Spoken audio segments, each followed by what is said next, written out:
Estamos en hora de comenzar, así que les agradezco mucho a todos. Van a quedar muteados los asistentes invitados, ¿sí? Cualquier cosa pedimos por chat para... Y vamos adelante. Muchísimas gracias por estar. Bueno, muchas gracias y como habrán escuchado, hubo una conversación previa entre algunas autoridades de algunas instituciones, panelistas, autoridades y referentes, ¿no? Nos está acompañando en estos momentos Nelson Todd y Elvira Ramini, quienes son del Consejo Nacional Pierre de Coubertin, el vicepresidente y la secretaria respectivamente. Vamos a aprovechar para agradecer a medida que se vayan sumando a la plataforma. Algunos quedaron en que iban a estar presentes de diferentes comités, y por lo que hemos estado viendo ya están presentes algunos miembros de otros comités nacionales de América Latina. Para comenzar, les agradecemos por el tiempo que están disponiendo para esta actividad y tratamos de hacer un resumen de lo que sería el currículum de los panelistas, pero bueno, es un currículum largo y eso que está abreviado. Bueno, comenzamos con María José Martínez Patiño, quien es doctora en Ciencias del Deporte, licenciada en la Actividad Física y del Deporte, diplomada en Estudios Avanzados en Ciencia Política y Sociología de la Administración, con un máster universitario en alto rendimiento, investigadora asociada en el Instituto para la Sociedad y la Genética de UCLA, es investigadora en el Centro de Investigación en Medicina Genética de la Universidad George Washington, asesora científica del panel de expertos de la Comisión Médica del Comité Olímpico Internacional, experta del Tribunal de Deporte, es miembro de la Real Academia Olímpica Española del Comité Olímpico Español, fue editora en jefe de la revista Humano. En la Universidad de Vigo es profesora e investigadora, directora del Grupo de Investigación Educación y Salud, miembro de la Comisión de Doctorado en Educación, Deporte y Salud, y directora del Centro de Estudios Olímpicos. Además, es experta en investigación en ciencia política y deporte, empresas y estrategias empresariales y deporte de alto nivel. Ha participado en 4 estancias de investigación en Rusia, Estados Unidos y Portugal. Y en el atletismo ha sido deportista de alto nivel desde 1992, como atleta internacional y miembro del equipo olímpico en velocidad, vallas y relevos. Atleta mundialista en vallas y técnico deportivo superior en atletismo. Con respecto a Juan Pedro Fuentes García, es licenciado en Educación Física, doctorado en Ciencias de la Actividad Física, con un máster en Enseñanza y Gestión de Tenis. Fue miembro del grupo de expertos para la elaboración del Plan Integral de Enfermedades Cardiovasculares de Extremadura. Sus principales publicaciones proceden del trabajo que desde 1996 desarrolla en el grupo de investigación Análisis Didáctico y Comportamental del Deporte. Desarrollando metodologías para adaptaciones de ciertos deportes o secuencias de aprendizaje y entrenamientos tendentes a observar la carga interna de tareas mediante diferentes parámetros psicofisiológicos. También se encuentra investigando nuevos procesos metodológicos que permiten aproximar el deporte a la rehabilitación. En cuanto a investigación, desarrollo e innovación tecnológica, se destacan 29 proyectos, 2 contratos y 16 estancias de investigación, 11 extranjeros y 4 nacionales. Posee más de un centenar de artículos publicados en revistas, 8 libros y 14 capítulos de carácter científico. Siendo editor de 5 libros, además de revisor y editor de revistas científicas. Tiene un elevado número de participaciones como conferenciante en celebrados en diferentes países, habiendo presentado 210 trabajos y ha sido parte de 25 comités organizadores y científicos, en 6 de ellos en calidad de organizador y en 2 como presidente del comité científico. Esto es un resumen apenas de lo que es el currículum de ellos. Sí. Habiendo cumplido con esta parte formal, le invitamos al vicepresidente del Comité Pierre de Coubertin, Argentina, para que dé la apertura oficial. Bueno, muy buenas tardes. Ya hemos estado saludando en una previa, ¿cierto? Pero agradecido tanto a la doctora Patiño como a P. Fuentes, ¿cierto? Que realmente le van a dar un nivel y, como dice, estamos esperando para empezar desde el momento a cuál es toda la temática y la programación que está prevista. Desde ya agradecido porque tanto a ustedes como a la gente que están participando de Perú, de Brasil, de Colombia, de todos los otros demás países, ¿cierto? Que cada vez se siguen incorporando más gente, así que desde ya un abrazo muy fuerte a la distancia para ustedes dos. Gracias por compartir esto y sus conocimientos con nosotros, que nos va a ayudar porque tenemos que buscar entendemos más una unificación de cuáles son los criterios a los que nos estamos dirigiendo, ¿cierto? Porque aparecen criterios diferentes en distintos lugares y eso creo que crean más una confusión que una certeza para poder llegar al lugar ideal que pretendemos todos y que el deporte se pueda desarrollar en todos los niveles. Muchísimas gracias por vuestra colaboración, vuestra participación y agradecido también a todos los presidentes de los comités que integran el centro panamericano, ¿cierto? Entonces, a todos gracias y bienvenidos y estamos atentos a escucharlos a ustedes.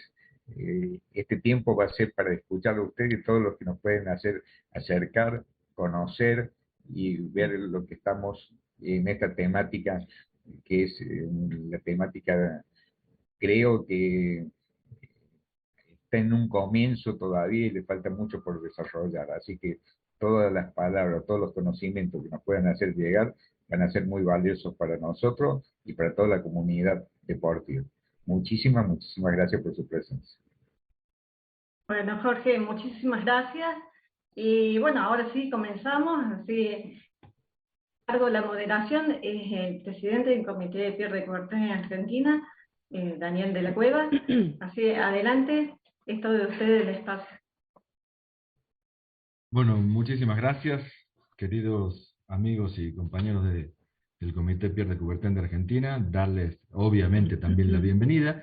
También comentarles que lo que queremos tratar es una serie de aspectos que han llamado la atención, más que nada después de los últimos Juegos Olímpicos de Tokio 2020+1. Han habido muchos comentarios de los atletas justamente sobre la inclusión de atletas transexuales en los últimos Juegos. Así que hemos propuesto hacer una serie de preguntas que nos van a ir tratando nuestros amigos para, como dicen ellos, aclarar la situación más importante. Vamos entonces con la primera pregunta. ¿Qué es la intersexualidad y la transexualidad que se presentan en el marco del deporte olímpico? Bueno, Daniel, buenas tardes a todos. Bueno, me toca, digamos, abrir un poco este debate que dura casi 60 años, ¿no? El tema de la intersexualidad, yo creo que hay que hablar con propiedad y hablar, yo diría que desarrollo sexual diferente, ¿no? Enfrentados ambos, la transexualidad y la intersexualidad o desarrollo sexual diferente, yo tengo que decir que uno de ellos es una cuestión puramente médica.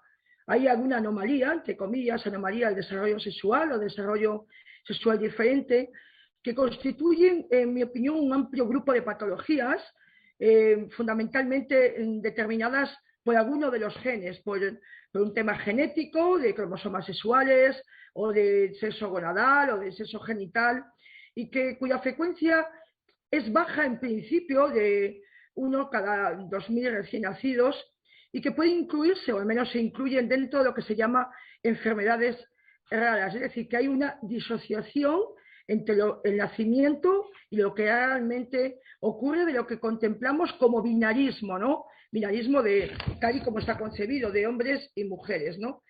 Y se emplea fundamentalmente, yo diría, para que todo el mundo lo comprenda, en personas que nacen con caracteres sexuales, como pueden ser los genitales o algunos patrones determinados, que no se corresponden con las físicas y nociones binarias que estamos acostumbrados. Otra cosa diferente es el tema de la intersexualidad, que obviamente va a afectar, y de hecho afecta bastante, a lo que es el deporte de alta competición, por eso estamos hoy aquí. El tema transgénero es diferente, es un tema global que define a personas cuya identidad de género o expresión de género o conducta no se ajusta generalmente asociada con el sexo que se le asignó al nacer. Por lo tanto, ya tenemos dos aspectos diferentes y muy claros. Uno es una cuestión médica, genética, y otra es una decisión personal de identidad de género, que es la experiencia personal que cada uno decide en su vida de ser hombre, mujer o de ser diferente, ¿no?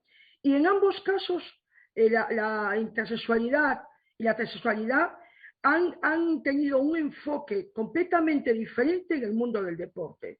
Primero, la intersexualidad se ha contemplado como algo que realmente debía ser analizado a lo largo de la historia, y de hecho se ha analizado, ha habido, como ya hablará el doctor Fuentes después, diferentes corrientes de cómo enfocar esta situación real que ocurre en el mundo del deporte, y más recientemente el tema de la inclusión trans, amparada por el movimiento olímpico, que desea ser aperturista y desea ser acogedor con todas las deportistas, independientemente que por una condición médica aborde la intersexualidad, o bien porque una decisión personal realmente haga referencia a una persona cuya identidad de género es diferente de su sexo asignado.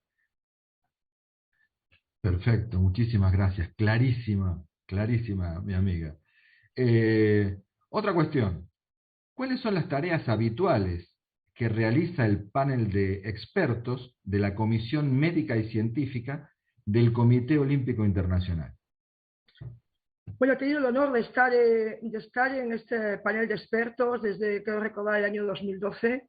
Y bueno, lo que hemos intentado es asesorar dentro de un ambiente científico, asesorar de la mejor manera posible al Comité Olímpico Internacional, de hecho al Comité Ejecutivo, que realmente decide, y arrojar un poco de luz científica. No sé si se entiende la expresión luz científica, es decir, teniendo en cuenta que el movimiento olímpico ha evolucionado mucho desde las últimas décadas, que se inició esta evolución, y quiero recordar aquí al profesor Arne Lundqvist, que Elvira Ramini seguro que la conoce muy mucho, fue en su momento vicepresidente del Comité Olímpico Internacional, y realmente él impulsó esta necesidad de cambio que tiene el movimiento olímpico, ¿no? Y que recientemente de respetar fundamentalmente los derechos humanos, como se expresa en la Agenda Olímpica 2020+5. Últimamente, el asesoramiento, más que nada, ha estado determinado por los niveles hormonales, y recientemente, en noviembre del año pasado, el Comité Olímpico Internacional ha dicho, si me permite la expresión, hasta aquí hemos llegado, ¿no? Ha intentado, de alguna manera, emitir una idea a todo el movimiento olímpico, a toda la familia olímpica, que el Comité Olímpico Internacional no está en posición de emitir reglamentos que definan los criterios de elegibilidad para cada deporte. ¿Por qué? Porque cada deporte es diferente, cada federación internacional es diferente, cada disciplina es diferente, y que hay muy diferentes jurisdicciones nacionales y sistemas deportivos que de alguna manera deben de contemplar quién puede participar y quién no. Se creó un grupo de expertos, se sacó yo diría que son directrices, el Comité Olímpico Internacional lo ha marcado como un marco de equidad, de inclusión, de no discriminación, pero yo creo que son directrices para lo que realmente el Comité Olímpico debe pensar, de que deben ser las líneas que se ejecutan en el futuro, ¿no? En cuanto a las deportistas con diferencias de desarrollo sexual, como las deportistas trans. nos ha sorprendido, bueno, ya hablaremos de ello, ¿no? Pero nos ha sorprendido una federación muy potente como es la FINA, la Federación Internacional, que acaba de sacar una normativa, que ya hablaremos de ella a lo largo del conversatorio, y que, bueno, seguramente no ha tenido en cuenta todas las requerimientos o todas las recomendaciones que con buen criterio ha establecido el Comité Olímpico Internacional. ¿Cómo se puede describir de manera sencilla la evolución de los procedimientos de verificación de género en el ámbito del deporte olímpico? Bueno, antes que nada, con vuestro permiso, buenas tardes desde España. Quiero agradecer al Comité Pierre de Coubertin de Argentina, especialmente al presidente don Daniel Gustavo de la Cueva y a todo el equipo, por invitarme junto a la doctora María José Martínez Patiño pues, a participar en este tan interesante expositor sobre innovación educativa, intersexualidad y transexualidad en el deporte olímpico. Bueno, todos sabemos que es un tema interesante y actual, pero claro, igual que es así, es polémico y complejo porque tiene muchísimas aristas.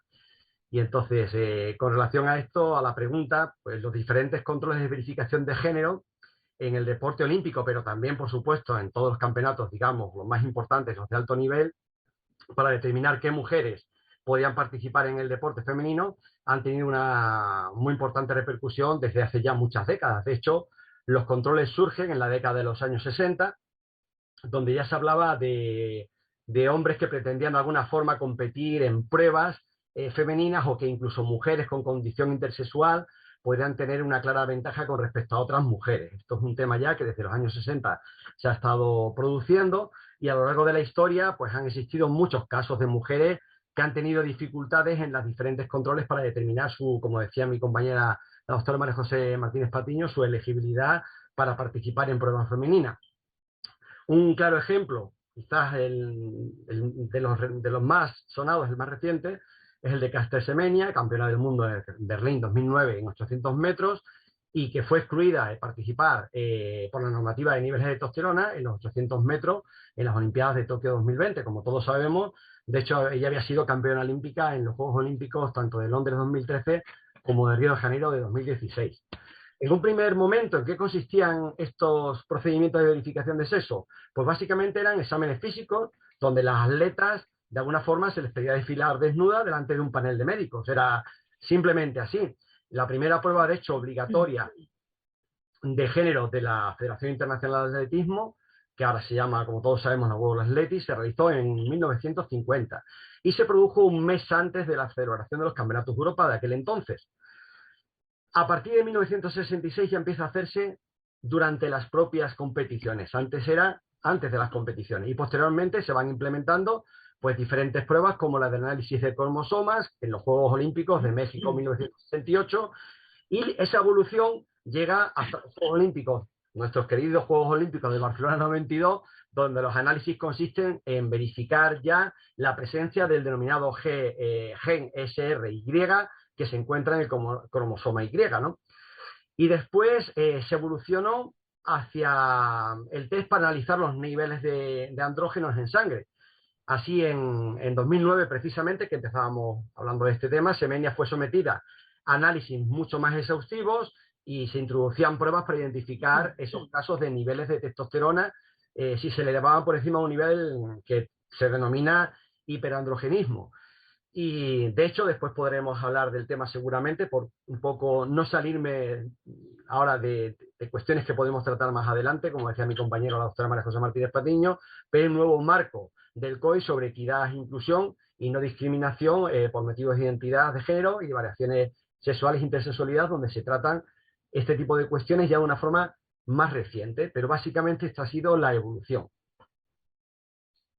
Entonces, ¿qué ventaja tiene un atleta transgénero o transexual en el deporte? Bueno, vamos a ver, ventajas, realmente hay muchos matices, ¿no? Pero voy a intentar basarme básicamente en la literatura científica, ¿no? Por una parte, hay diferentes factores que, como todos sabemos, influyen en el rendimiento deportivo, y uno de ellos, claramente, son los niveles hormonales, especialmente la testosterona, que es responsable de que se produzca más fuerza y un aumento de masa muscular, y en este caso el hombre tiene una producción diaria y una concentración en plasma que es mayor que en la mujer. Así en los deportes en los que predomina el contenido, por ejemplo, técnico o la flexibilidad, no habría este beneficio, pero claro, si son modalidades deportivas donde la fuerza está muy presente, pues sí que hay una ventaja.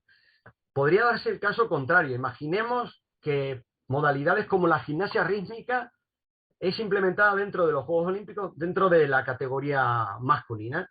Pues podríamos encontrarnos con un claro ejemplo contrario, inverso, donde las mujeres es muy probable que tuviesen ventaja, porque a la coordinación que pueden tener unos niveles similares al hombre, presentarían una mayor flexibilidad y probablemente podríamos encontrarnos un caso inverso, ¿no? De hecho, algunas investigaciones han demostrado que las mujeres tienen una mayor proporción de fibras musculares de las que denominamos tipo 1, por lo que su capacidad de resistencia podría ser mayor que la de los hombres. En cambio, claro, en contraste, los hombres parece que tienen una mayor proporción de fibras musculares, de una contracción mucho más rápida y por lo tanto tienen más potencia que las mujeres. Entonces, la administración de hormonas androgénicas, siguiendo con esta cuestión, como la testosterona, produce una ventaja deportiva significativa debido al aumento de la fuerza. Por otra parte, se produce una reducción de la grasa subcutánea, hay un incremento de la grasa abdominal, hay un aumento de la masa corporal magra, que normalmente de media suele estar, según algunos estudios, en torno a unos 4 kilogramos más de ganancia, hay un incremento del peso corporal aproximadamente de 7 kilogramos de media, en fin, hay una serie de cuestiones a nivel de fuerza que estas cuestiones hormonales, claro que dan ventaja. Y después también hay que tener en cuenta cuándo se producen estas ganancias. Desde que empezamos a tener este tipo de tratamiento, a las 6 o 12 meses empieza a haber ya un incremento de la fuerza y básicamente entre los 2 y los 5 años es cuando está demostrado que se produce un incremento mayor. Pero bueno, esto hay que mirarlo con mucho cuidado, como podremos tratar más adelante. ¿Por qué? Porque hay estudios, como por ejemplo el realizado por el doctor Ospina y colaboradores en 2018, entre los colaboradores de hecho está la doctora María José Martínez Patiño, donde analizaban precisamente los resultados del caso de Semenia y analizaban la diferencia porcentual de rendimiento entre mujeres con y sin hiperandrogenismo, ¿no? Y no alcanzaba el 3% de diferencia, que es el solicitado por el Tribunal de Arbitraje del Deporte para la restauración del reglamento de hiperandrogenismo. Ni alcanza tampoco el 10% del rango que normalmente es aceptado de diferencia de rendimiento entre hombres y mujeres. Es decir, en resumidas cuentas, el hombre, por hecho de nacer hombre, tiene una mayor fuerza. No está claro, incluso hay estudios que avalan que la mujer puede tener más resistencia, pero claro, tenemos el concepto fuerza-resistencia, que está en casi todas las pruebas, porque si no en maratón siempre ganaría la mujer, es decir, hay muchos matices. Pero habría que efectivamente ver en qué modalidad esta ganancia es significativa, porque claro, esto se puede producir en muchos otros casos y con muchas cualidades físicas. Siempre hablamos de fuerza, pero después podremos hablar de coordinación. Puede haber deportistas que tengan una capacidad coordinativa, una orientación espacial, un equilibrio, un ritmo, que sea, digamos, muy por encima de lo normal, y en cambio estas personas también compiten con el resto de personas de su género. Entonces, bueno, podemos después, si queréis, comentar un poco este tema, pero en principio esa sería la respuesta. Sí, doctor Fuentes. También de la Cueva hay una cosa importante. Y es que, al igual que ha marcado en su hoja de ruta el Comité Olímpico Internacional, tenemos que analizar, no podemos generalizar, tenemos que analizar prueba por prueba, diferentes deportes, las especialidades, porque hay algo que el doctor Fuentes no ha comentado, pero lo sabe porque lo hemos comentado nosotros, y es la memoria del músculo. Es decir, no es lo mismo que esa transición se haya producido después de que esa persona haya competido previamente en una disciplina deportiva. Imagínense ustedes el salto de altura, bueno, la especialidad mía que es las vallas o la velocidad. El músculo tiene memorias, con lo cual todas las repeticiones que uno ha realizado siendo varón, cuando hace la transición, no se pierden por el mero hecho de bajar los niveles hormonales. Y esto es algo que está encima de la mesa, ¿no? Y que seguramente ha puesto como criterio fundamental la FINA, la normativa que ha sacado. Lo que ocurre es que, bueno, han ido más allá, ¿no? Ya hablaremos luego, pero han ido mucho más allá. Hablan de un margen de a los 12 años. A los 12 años esa transición es prácticamente imposible de realizarla en la mayoría de los países del mundo. O sea, han sido tremendamente exigentes. Pero hay un factor que se ha estudiado y es que hay disciplinas deportivas donde la memoria muscular, la repetición reiterada de un gesto, de un movimiento, siendo varón, no se pierde cuando uno cambia de sexo. Por lo tanto, es una ventaja, quizás todas son ventajas, y yo creo que el futuro pasa por analizar deporte a deporte, especialidad por especialidad, y ser mucho más efectivos y rigurosos. Llevamos, como ha indicado el doctor Fuentes, más de 60 años, primero con el caso de mujeres intersexuales en el deporte, y ahora creo que nos queda todavía un largo camino de debate profundo y serio con el tema de la intersexualidad en el deporte de alta competición. ¿Cuáles son, en general, los casos más ilustrativos que se van presentando en el deporte olímpico? Muy bien, pues bueno, voy a intentar explicarlo de la forma lo más sistemática y cronológicamente hablando, ¿no? Desde el punto de vista temporal, ¿no? El primer caso conocido, más relevante, el que tengamos constancia, era una deportista polaca, que después se nacionalizó de hecho estadounidense, que se llamaba Stella Walsh, que fue campeona olímpica de los 100 metros en los Juegos Olímpicos de Los Ángeles en 1932, y más adelante, 4 años después, en los Juegos Olímpicos de Berlín 1936, fue subcampeona, es decir, que tuvo una trayectoria relativamente importante y con unos resultados muy, muy interesantes, y que cuando falleció, pues se descubrió que había tenido parcialmente desarrollados genitales masculinos. Este es el primer caso en que tenemos constancia, al menos de un nivel que tuvo un alcance importante. Por otra parte, antes de la aplicación de las pruebas de identificación sexual, la atleta alemana llamada Dora Ratien quedó en 4º lugar en salto de altura de los Juegos Olímpicos, también de 1936, en Berlín, ¿no? Y estableció además después un récord mundial en salto de altura en un campeonato de Europa 2 años después, en el 38, antes de que después la policía alemana pues concluyera que era un hombre, aunque por determinadas pruebas parece, por determinados relatos y experiencias y personas que lo conocieron desde su niñez, que podría ser perfectamente una persona intersexual. Después tenemos el caso de la polaca Ewa Klubukowska, que fue ganadora de una medalla de oro en el relevo femenino de 4%, y además fue medalla de bronce en los 100 metros lisos de los Juegos Olímpicos de Tokio en 1964, y esta es la primera atleta que al realizarse una prueba de género en el 67 se le encontró que tenía realmente una rara condición genética, XX, XXY, y se le prohibió a partir de ahí competir en deportes olímpicos y en el alto rendimiento, en el deporte profesional. En 1976 tenemos el caso de una tenista transexual, Renee Richards, que a esta jugadora se le prohibió jugar como mujer en el Abierto de los Estados Unidos, como sabrán todos ustedes, uno de los grandes del Grand Slam, ¿no? Donde tenemos ahí también nosotros a Nadal últimamente siguiendo, dándolo todo, y se le dijo que tenía que hacerse las pruebas cromosómicas para poder seguir compitiendo. Ella demandó a la Asociación de Tenis de los Estados Unidos y lo ganó, y en 1977 ganó el derecho a poder competir como mujer sin tener la obligación de someterse a ninguna prueba. Y en 1985, en el verano de 1985, este caso sí que lo conozco especialmente bien, mi colega y hoy de conferencia, amiga, la doctora Martínez Patiño, María José, pues una de las mejores promesas europeas en 100 metros vallas, tiene el récord de España, era campeona de España, iba a participar en la Universidad de Kobe, en Japón, y fue sometido a un control de verificación sexual, resultando que tenía cromosomas XY, es decir, los masculinos, no considerándose la posibilidad de que, como en realidad pudo demostrarse más adelante, podría presentar el síndrome denominado de insensibilidad a los andrógenos, es decir, que las hormonas que están encargadas de desarrollar las características físicas masculinas pues no están estimuladas y por lo tanto no tienen por tanto ninguna ventaja respecto a cualquier otra mujer, ¿no? Con la ayuda de un experto en genética que se llamaba el doctor Albert de Chapelle, logró que le dieran la razón, y en 1988 fue declarada elegible para participar en competiciones de nuevo.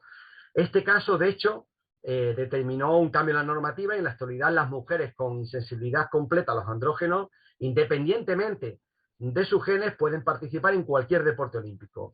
Y desde entonces seguro que muchos de ustedes lo conocen, su caso ha sido citado muy ampliamente con relación a las pruebas de determinación de género, así como en la vida privada de las atletas, porque es cierto que son cuestiones que afectan mucho a la vida de las personas y por eso, independientemente del parecer que tengamos, somos libres de pensar, de tener una opinión, pero sí es cierto que se han demostrado muchos cuadros graves de depresión, incluso a veces intentos de suicidio en cuestiones de este tipo, ¿no? Y de hecho su caso en 2005, pues bueno, fue publicado por ella y por otros autores en la prestigiosa revista Lancet. Después, después de esto, nuevas normas de la IAF, de la Federación Internacional de Atletismo, entraron en vigor y se impedía a las mujeres como Semenya que participasen en eventos, como hemos dicho, de 400 metros, de 800 y de 1500 metros, hasta que tomaran medicación para bajar sus niveles de testosterona. Y en febrero de 2021, de hecho, el abogado suyo, el de Semenya, declaró que apelaría al Tribunal Europeo de Derechos Humanos, porque bueno, hay aquí cuestiones, como decíamos al inicio, esto tiene muchas aristas, y hay cuestiones que ya tienen que ver con elementos a nivel universal de derechos, ¿no? En la actualidad, los éxitos de la nadadora transexual estadounidense, que lo conocerán todos ustedes, Lia Thomas, todavía más reciente del caso de Semenya, han generado una enorme controversia sobre la igualdad de oportunidades en el deporte y los derechos de las personas que cambian de sexo. De hecho, algunas personas consideran que la nadadora se beneficia de una ventaja biológica en términos de masa muscular, de fuerza conferida por la pubertad masculina, y de alguna forma concluyen que el caso supone pues, una amenaza para la integración del deporte femenino. Es decir, de alguna forma vienen a argumentar que por ayudar a una mujer pueden perjudicar a otras, por ayudar a una mujer en un ámbito o poder darle derecho a participar, perjudican a las compañeras que llevan toda la vida portándose. Esa es una línea, ¿no?, de pensamiento. Otros, en cambio, sostienen que se corre peligro de segregar a las personas transexuales y que no hacen trampas ni vulneran los derechos de las demás deportistas. Aquí tenemos dos opiniones que yo creo que son interesantes y que muestran bastante estas tendencias bastante diferentes o divergentes.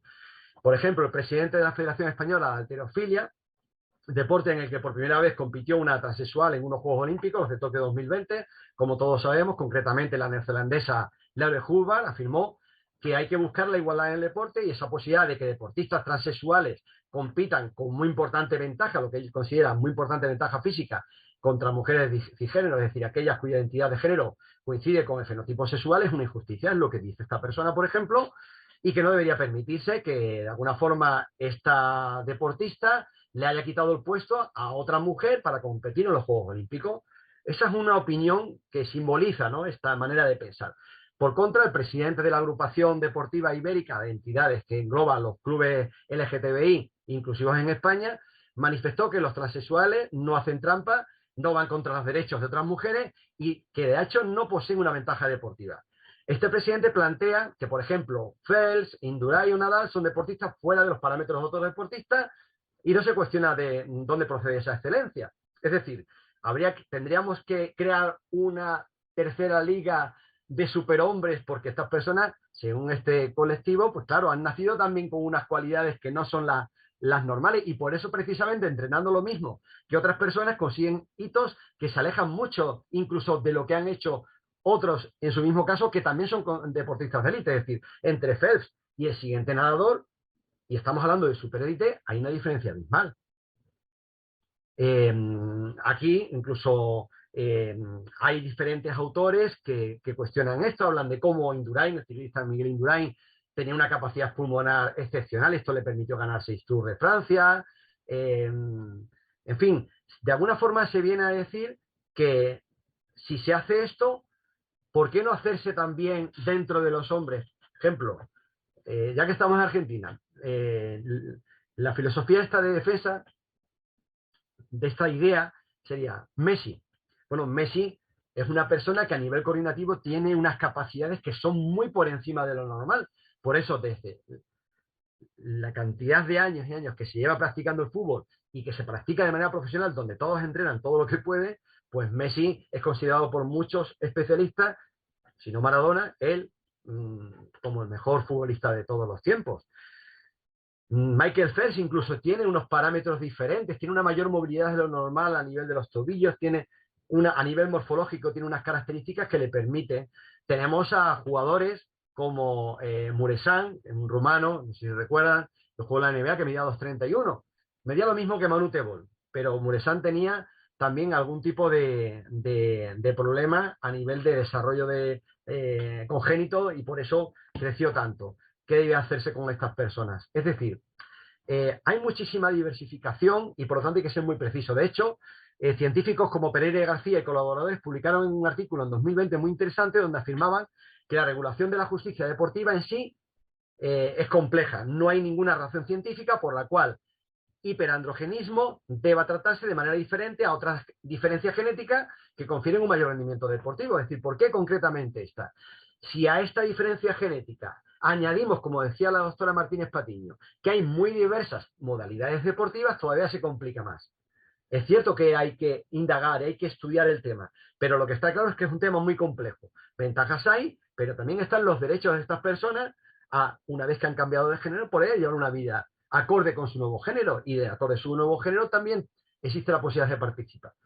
Ahora, esa desventaja es tan determinante como para que se provoque una injusticia. Ahí es donde se está debatiendo, ¿no?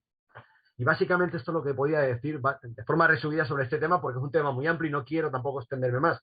Muchas gracias. De hecho, otras fuentes es una de las preocupaciones que tiene el Comité Olímpico Internacional.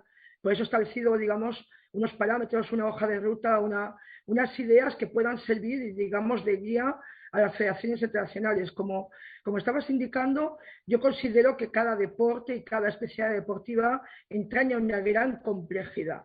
Pero entraña gran complejidad no solamente las especialidades deportivas, es que son más de 200 países con distintas maneras de pensar, con distintas culturas, con distintos aspectos sociales, religiosos, etcétera, etcétera. Es que legislar es muy complicado. Antes preguntabais el panel de expertos, ¿no? Es que realmente y afortunadamente cuando hemos estado en Lausanne hablando y debatiendo, teníamos detrás nuestra un equipo de juristas del propio Comité Olímpico Internacional y expertos en ética que nos decían por dónde podíamos ir y por dónde no podíamos ir.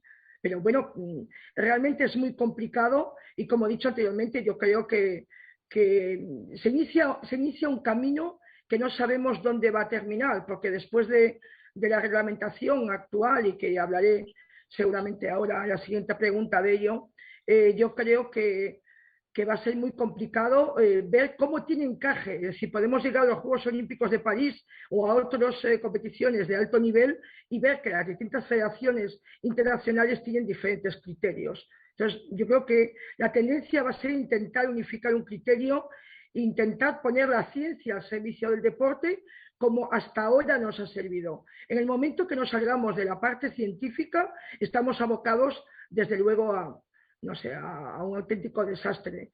Me preguntaban esta mañana algún periodista que si podíamos determinar que no iba a haber binarismo. El binarismo va a existir. Los hombres y las mujeres van a competir siempre en ámbitos separados. Y una tercera opción, como plantea la Federación Internacional de Atletismo en su nueva normativa, pudiera ser, pero yo desde luego no la contemplo en el deporte olímpico, al menos del siglo XXI. Pero bueno, ya veremos qué ocurre. Detalle, por ejemplo, hay deportes como el ajedrez, donde existe una competición masculina, competición femenina, y después en todos los torneos abiertos de la Federación Internacional de Ajedrez, las mujeres pueden participar con los hombres, es decir, conjuntamente. Y bueno, hay cuestiones de estas que se están estudiando, pero es por eso decimos que es muy diferente en cada modalidad deportiva. Aunque también los factores psicológicos son diferentes, también hay diferencias psicológicas en diferentes aspectos, ¿no? Porque viene de nuestros ancestros, ¿no? De determinadas condiciones del hombre y la mujer. Entonces, bueno, si quieres, Daniel, con la siguiente cuestión. Perfecto. ¿Cómo se encuentra al respecto la normativa actual? ¿Qué establece la reglamentación cuando se presentan algunos de estos casos? Bueno, vamos a ir al 19 de junio, es decir, al día de ayer, antes de que saliera la normativa de la FINA. Antes nos guiábamos todos por unas pautas ya determinadas de un consenso del 2015 del Comité Olímpico Internacional, en la cual, como pionera, ha sido la Federación Internacional de Atletismo, el World Athletics, que determinaba un rango de nanomoles para la participación de mujeres con hiperandrogenismo, porque como ha dicho el doctor Fuentes anteriormente, en algunos casos de intersexualidad como la insensibilidad completa a los andrógenos, el factor de la testosterona, los andrógenos circulantes, realmente no hay ningún tipo de efecto. Por lo tanto, podían competir sin ningún tipo de limitación. En el caso del hiperandrogenismo, había unos niveles de andrógenos muy concretos y muy determinados, en torno a 5 nanomoles para poder participar, pero a día de hoy que se implanta la FINA, una nueva normativa, determina que el cambio de los controles, las personas que hayan hecho una transición de sexo debe ser antes de los 12 años, sin haber tenido los beneficios de la pubertad masculina. Y llegado el caso, siempre por un nivel de 2.5 nanomoles a nivel sanguíneo, y que para que sus récords, obviamente, para que puedan participar y que sus récords sean homologados. Por lo tanto, yo considero que la Federación Internacional restringe la participación. Considero que esta normativa probablemente acabe en el Tribunal de Arbitraje Deportivo, como tantas otras, y además abren una puerta que yo creo que está en contra de la hoja de ruta del Comité Olímpico Internacional, en la cual expone que ninguna deportista debe ser analizada, investigada en relación con sus cromosomas. Pues la Federación Internacional de Atletismo vuelve de alguna manera a dar la posibilidad que dentro del control antidoping se vuelvan a realizar pruebas de cromosomas para determinar el sexo biológico genético de esta deportista, que en definitiva son las que van a poder participar. Yo creo que ha habido un retroceso, dejan un poco en entredicho para el futuro si las mujeres trans pueden participar o no, pero yo creo que con esta normativa tan potente y tan dura no van a poder participar, porque no hay ningún país, vamos, yo al menos los datos que yo tengo, que permita que la transición sea efectiva antes de los 12 años, con lo cual yo considero que es complicado la implementación. Detrás de esta Federación Internacional de Natación, yo creo que van a venir otras federaciones. De hecho, hay federaciones como World Rugby, como ciclismo, que también tienen sus normativas, todas basadas en las directrices del Comité Olímpico Internacional en relación con los nanomoles, pero desde luego ninguna hasta este momento tan restrictiva, tan potente, yo diría que hasta tan dura para determinar el tema de la participación. Yo creo que a lo largo de la historia se han utilizado distintas normativas para de alguna manera verificar el sexo, pero esta es digamos, la normativa, en mi opinión, más exigente y un poco a espaldas de lo que ha marcado las directrices de futuro para las federaciones internacionales por parte del Comité Olímpico Internacional. El futuro van a empezar seguramente a moverse las controversias. Yo creo ya que es un poco, supone retroceso, y yo creo que debíamos de analizar disciplina por disciplina, caso por caso. Era esperado, también tengo que decir que esto era esperado, el caso de Lia Thomas, al igual que el caso de Caster Semenya, por otros aspectos, ha sido realmente demoledor, de alguna manera, y yo creo que el caso de Lia Thomas ha hecho un flaco favor a la incorporación, tal y como pretendía el Comité Olímpico Internacional, de pleno derecho de las mujeres trans. Yo creo que va a ser complicado y habrá un antes y un después de esta normativa. Bien, en la Carta Olímpica dice que el deporte es un derecho de todos los seres humanos, que toda persona debe tener la posibilidad de practicar deporte sin discriminación de ningún tipo, y además reafirma que los derechos y las libertades deben garantizarse sin ningún tipo de discriminación, ya sea por raza, por color, por sexo, por orientación sexual o por otra condición. ¿Esto es suficiente? Bueno, pues estamos viendo, por lo que estábamos comentando de los últimos movimientos, parece ser que no es suficiente, pero el 16 de noviembre de 2021, es decir, hace muy poquito, el Comité Olímpico Internacional, tras un proceso de consulta de más de 2 años, donde atletas, federaciones internacionales y y otras organizaciones deportivas, así como expertos tanto en derechos humanos, legales, médicos, pues publicó su nuevo marco del COI, del Comité Olímpico Internacional, sobre equidad, inclusión y no discriminación sobre la base de la identidad de género y las variaciones sexuales.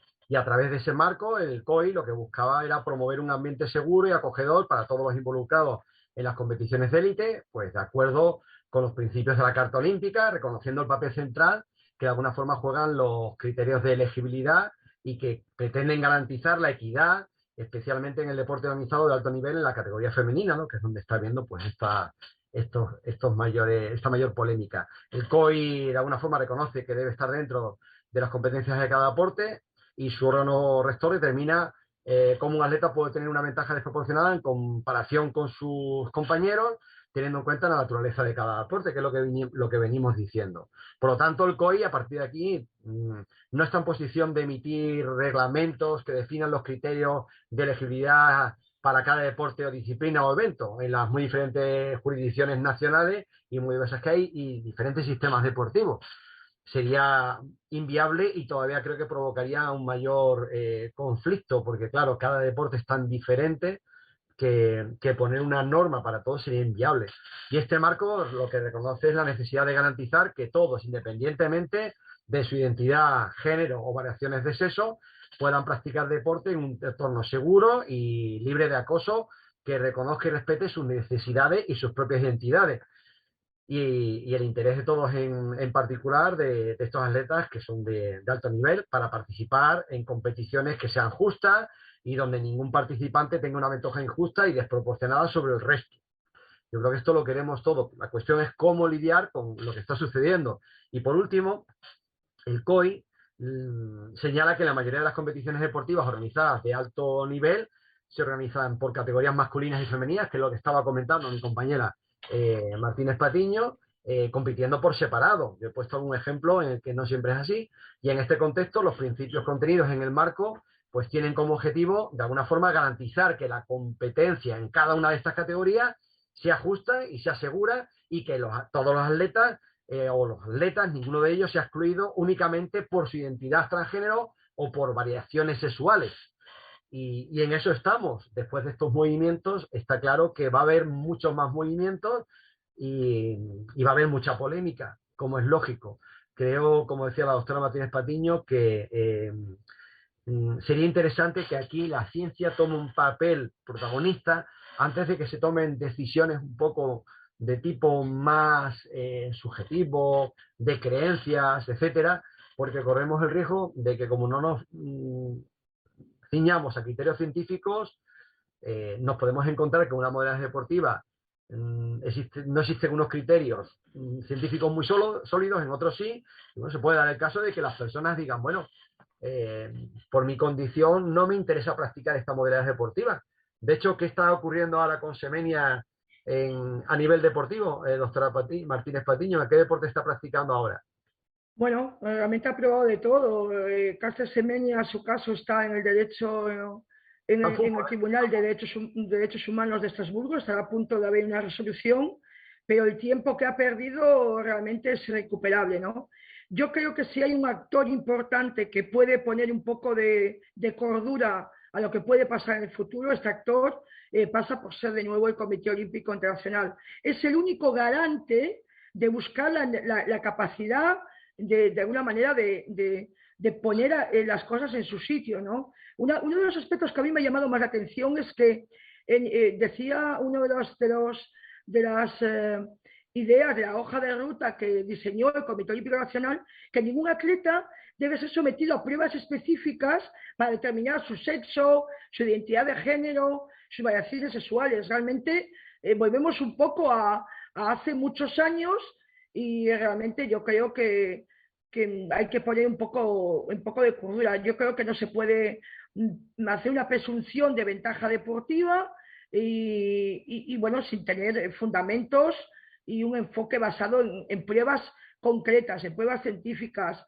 en evidencias. Y yo creo que por ahí es muy importante, ¿no? Y además hay otra cosa muy importante. El Comité Olímpico Internacional ha hecho hincapié en primar la salud por encima de cualquier otra cosa. Es decir, aunque firmes un consentimiento informado, el Comité Olímpico además determina que los atletas nunca deben de ser presionados por ninguna federación internacional para realizar ningún tipo de tratamiento desde el punto de vista médico.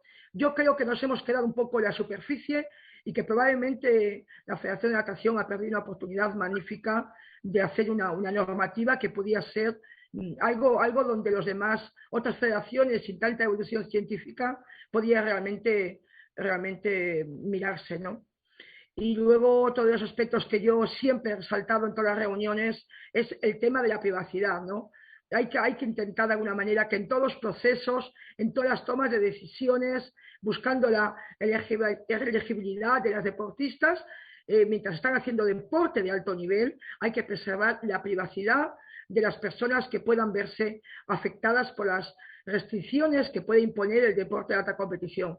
A mí me sorprende, y de hecho una vez en una reflexión personal, ver que deportistas de Sudáfrica, de Asia, o sea, ¿qué ocurre? Siempre son los mismos países, los mismos continentes, el subglobal, realmente los que aportan mayores casos de intersexualidad en el deporte o mayores, digamos, polémicas. No, hay montones de casos de deportistas de otros países que todos conocemos de Europa y de Canadá y de Estados Unidos, pero forman parte de esa privacidad que reclama el Comité Olímpico Internacional, y aquí me da mucho miedo. Antes el doctor Fuentes comentaba de deportistas que se han querido suicidar, intentos de suicidio, como algún atleta de la India, casos como el de Dutee Chand, también de la India. Esos son casos que realmente resulta muy complicado recuperar, ¿no? Y hay una sensibilidad muy especial del propio Comité Olímpico Internacional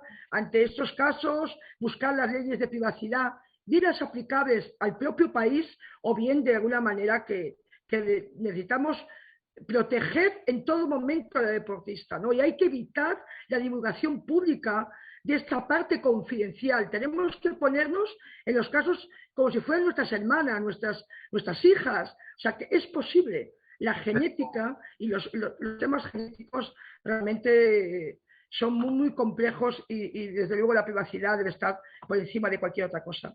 De hecho, en el caso de María José de Martínez Patiño, de mi amiga y compañera, se filtró precisamente a los medios de comunicación su caso y a partir de ahí fue pues una auténtica odisea, ¿no? Quiero decir, eso también lo has vivido, ¿no? Y sabes lo duro que es, ¿no? Es decir, si ya tienes un problema, te quitan las becas, te quitan los récords, te quitan tu futuro a nivel de competición y además, por otra parte, te machacan en los medios de comunicación y todo el mundo te señala, pues ese daño psicológico es irreparable y hay que evitar lo que es evitable. Por eso decía al principio de este conversatorio que lo que sí es que hay que tratar con mucho tacto esto, tanto de una parte como de otra, es decir, tener mucha sensibilidad por intentar comprender a ambas partes, porque es cierto que unas personas tienen esa identidad y no son culpables de ello, ¿no?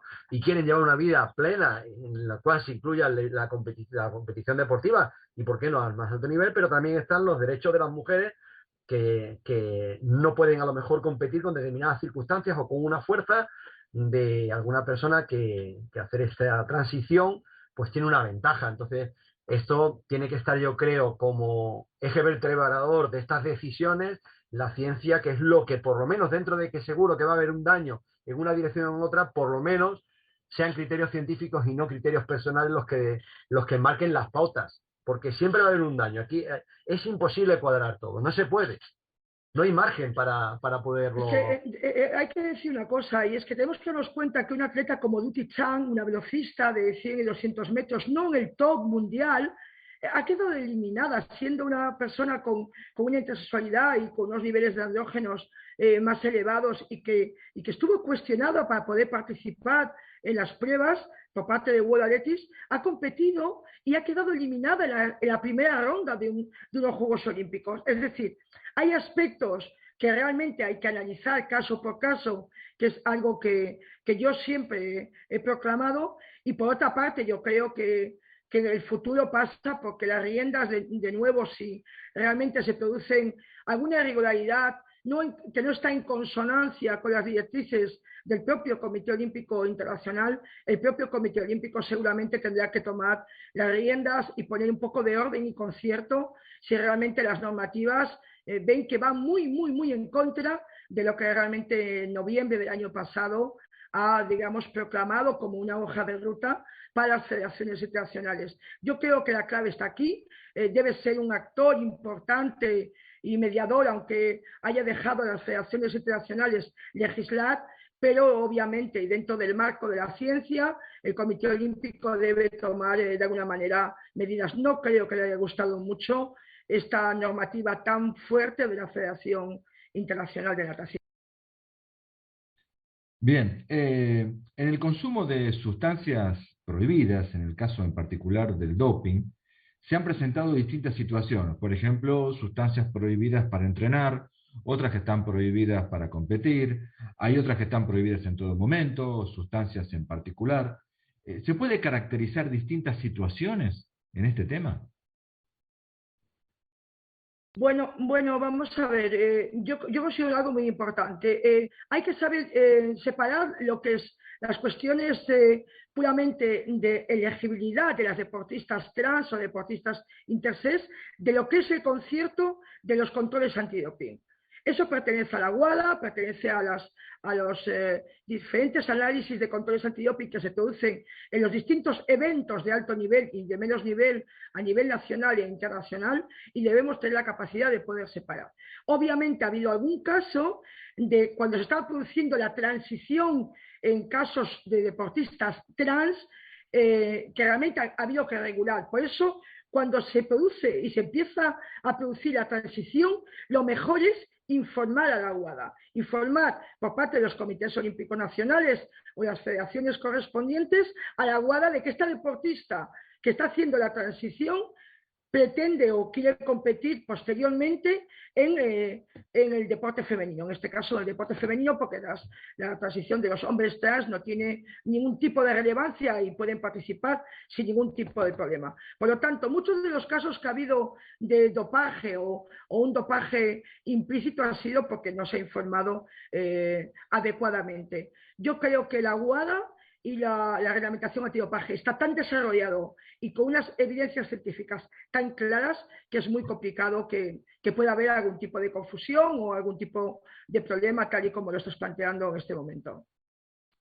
Bien, bueno, la próxima pregunta iba más o menos en el mismo sentido, ¿no? ¿Qué consideran ustedes que deben hacer tanto el COI como la Agencia Mundial Antidopaje? Bueno, yo creo que lo que están haciendo, ¿no? Que es trabajar de manera conjunta, intentando buscar la limpieza y la pureza del deporte, bueno, que es además algo que es obvio y que forma parte de la Carta Olímpica, de la transparencia y de asegurar que todo el mundo pueda competir en equidad y con garantía. La Agencia Mundial Antidopaje, obviamente con todos los laboratorios acreditados que hay a nivel mundial, y además con un alto nivel de científico, incluso más allá de los propios juegos, sino que están continuamente reevaluando, reexperimentando. Bueno, vemos que en todos los países muchas veces las medallas se entregan años después, con lo cual quiere decir que están continuamente en proceso de mejora, de evolución, y eso es una garantía. Desde luego, desde la época de Samarán, y me acabo de acordar ahora por Elvira Ramini, que está aquí, de la época de Samarán, ha sido realmente impresionante el avance que se ha producido en esta comunión existente entre el Comité Olímpico Internacional y la propia Agencia Mundial Antidopaje, de la WADA. Yo creo que ahora aparece muy claros, tanto por los comités olímpicos nacionales como por las federaciones, todos los deportistas saben exactamente qué pueden hacer y qué no pueden hacer, y tal como está la reglamentación, yo creo que nada induce a error y nada es casualidad. Cuando hay un dopaje y tal, es realmente reflejo de que hemos cometido alguna irregularidad, y eso da mucha tranquilidad, yo creo, ¿no? El caso de Caster Semenya, la atleta sudafricana, debe haber sido uno de los más propagados por la prensa, ¿no? Por medio justamente de la prensa se debe entender que la WADA debería modificar, que el atleta, disculpen la confusión, debe modificar farmacológicamente su natural composición hormonal para poder competir en algunas pruebas. La pregunta es... Sí, perdón, dime. Si esta ha sido una resolución apropiada y si existen alternativas mejores. Es una pregunta de mucha complejidad. El caso de Caster Semenya, al igual que el caso de Lia Thomas, ha revolucionado en su momento, ha revolucionado lo que es las normativas de elegibilidad de las deportistas en el caso del atletismo, ¿no? Realmente yo creo que ha habido, por una parte y por otra parte, ha habido algunas cuestiones o algunos, yo llamaría falta de entendimiento que se pudieron haber de alguna manera subsanado, ¿no? Yo creo que Caster Semenya ha hecho lo que tenía que hacer, públicamente lo he dicho, ella ha intentado defenderse tanto en el TAS como posteriormente en la Corte Federal Suiza y ahora lo está haciendo en el Tribunal de Derechos Humanos de Estrasburgo. Ella, de alguna manera, tiene unas condiciones producidas por su genética, por su naturaleza. Ventaja, ¿qué es tener ventaja deportiva? Yo le pregunto a ustedes que están ahí al otro lado, ¿no? ¿Qué es tener ventaja deportiva? ¿Cuánto de ventaja deportiva? Yo cuando ha habido el caso de deportistas trans que están compitiendo de manera habitual, después de haber participado previamente con otra condición en deporte, digo, bueno, o sea, pueden participar las mujeres trans a un nivel alto y sin embargo Caster Semenya no puede participar. Es decir, tenemos que intentar que la lógica impere en todas y cada una de las decisiones que tomamos y más cuando afectan a las mujeres. Yo también tengo que decir dos cosas. La primera, el deporte femenino no está en riesgo, no lo va a estar nunca. Hay que defender lo que cuesta mejorar una décima, un centímetro, un segundo a una mujer realmente por su condición de mujer que está entrenando, sacrificándose. Y tercero, yo creo que tenemos que tener en cuenta que la variabilidad que hay en la naturaleza, el deporte también está abierto a contemplar esas diferencias que hay entre las mujeres deportistas, ¿no? Creo que es en el Museo Olímpico de Lausanne donde hay como un panel, corrígeme si me equivoco, Elvira, hay un panel de distintas mujeres de muchísimas disciplinas deportivas que yo le he hecho alguna vez alguna foto, es decir, de gimnasia rítmica, de halterofilia, de atletismo, etcétera, etcétera, ¿no? Se ven la maravilla que representa la naturaleza humana en toda su expresión, en este caso su expresión olímpica, ¿no? Y las ves, y todas forman parte de una gran familia, ¿no? Y yo creo que dentro de la gran familia todas y todos tenemos la capacidad. El movimiento olímpico permite y abre los brazos a gente de todas las razas, colores y maneras de concebir el deporte, de concebir y de pensar cómo son. Y yo creo que realmente en los brazos del movimiento olímpico es donde realmente uno puede encontrar el cobijo y el apoyo necesario para realizarse como deportista de alto nivel.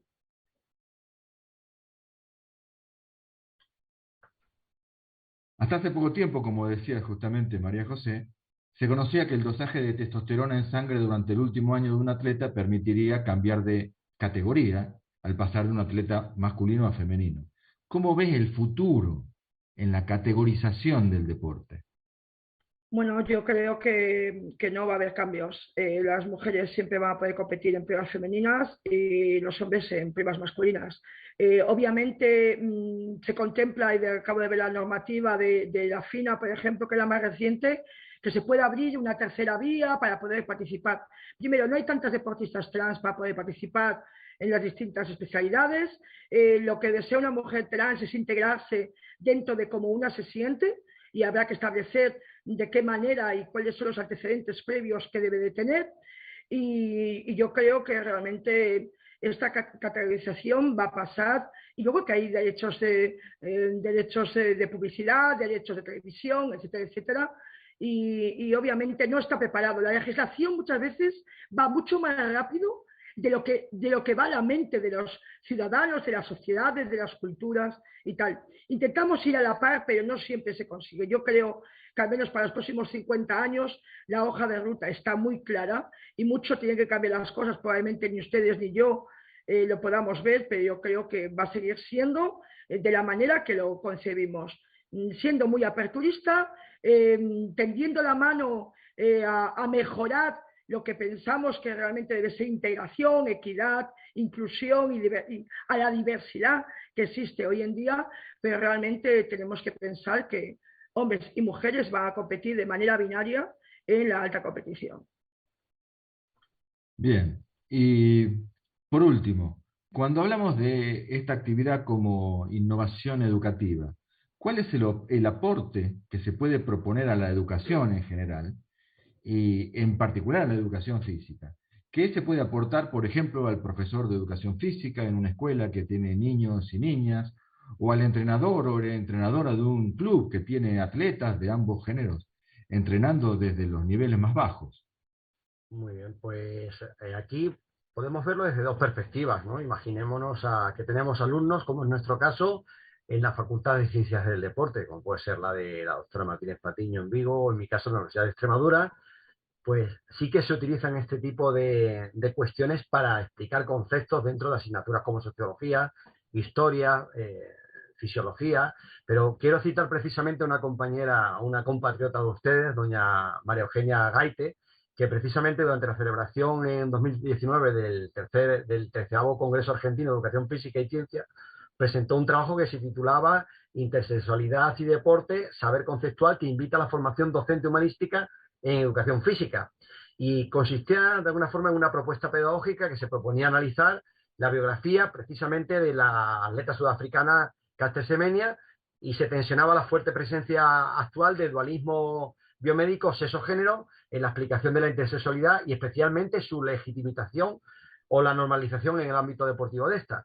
Y de esta forma lo que se hacía era habilitar a los estudiantes en formación a de alguna forma debatir, problematizar la permanencia de la significación del cuerpo moderno biológico, racional, biomédico y su convivencia con movimientos feministas como los LGTBI, así como normativas internacionales como el principio de Yakarta y algunas de las que hemos hablado antes. Es decir, que esto tiene una dimensión muy grande que defienden precisamente el respeto a la identidad de género.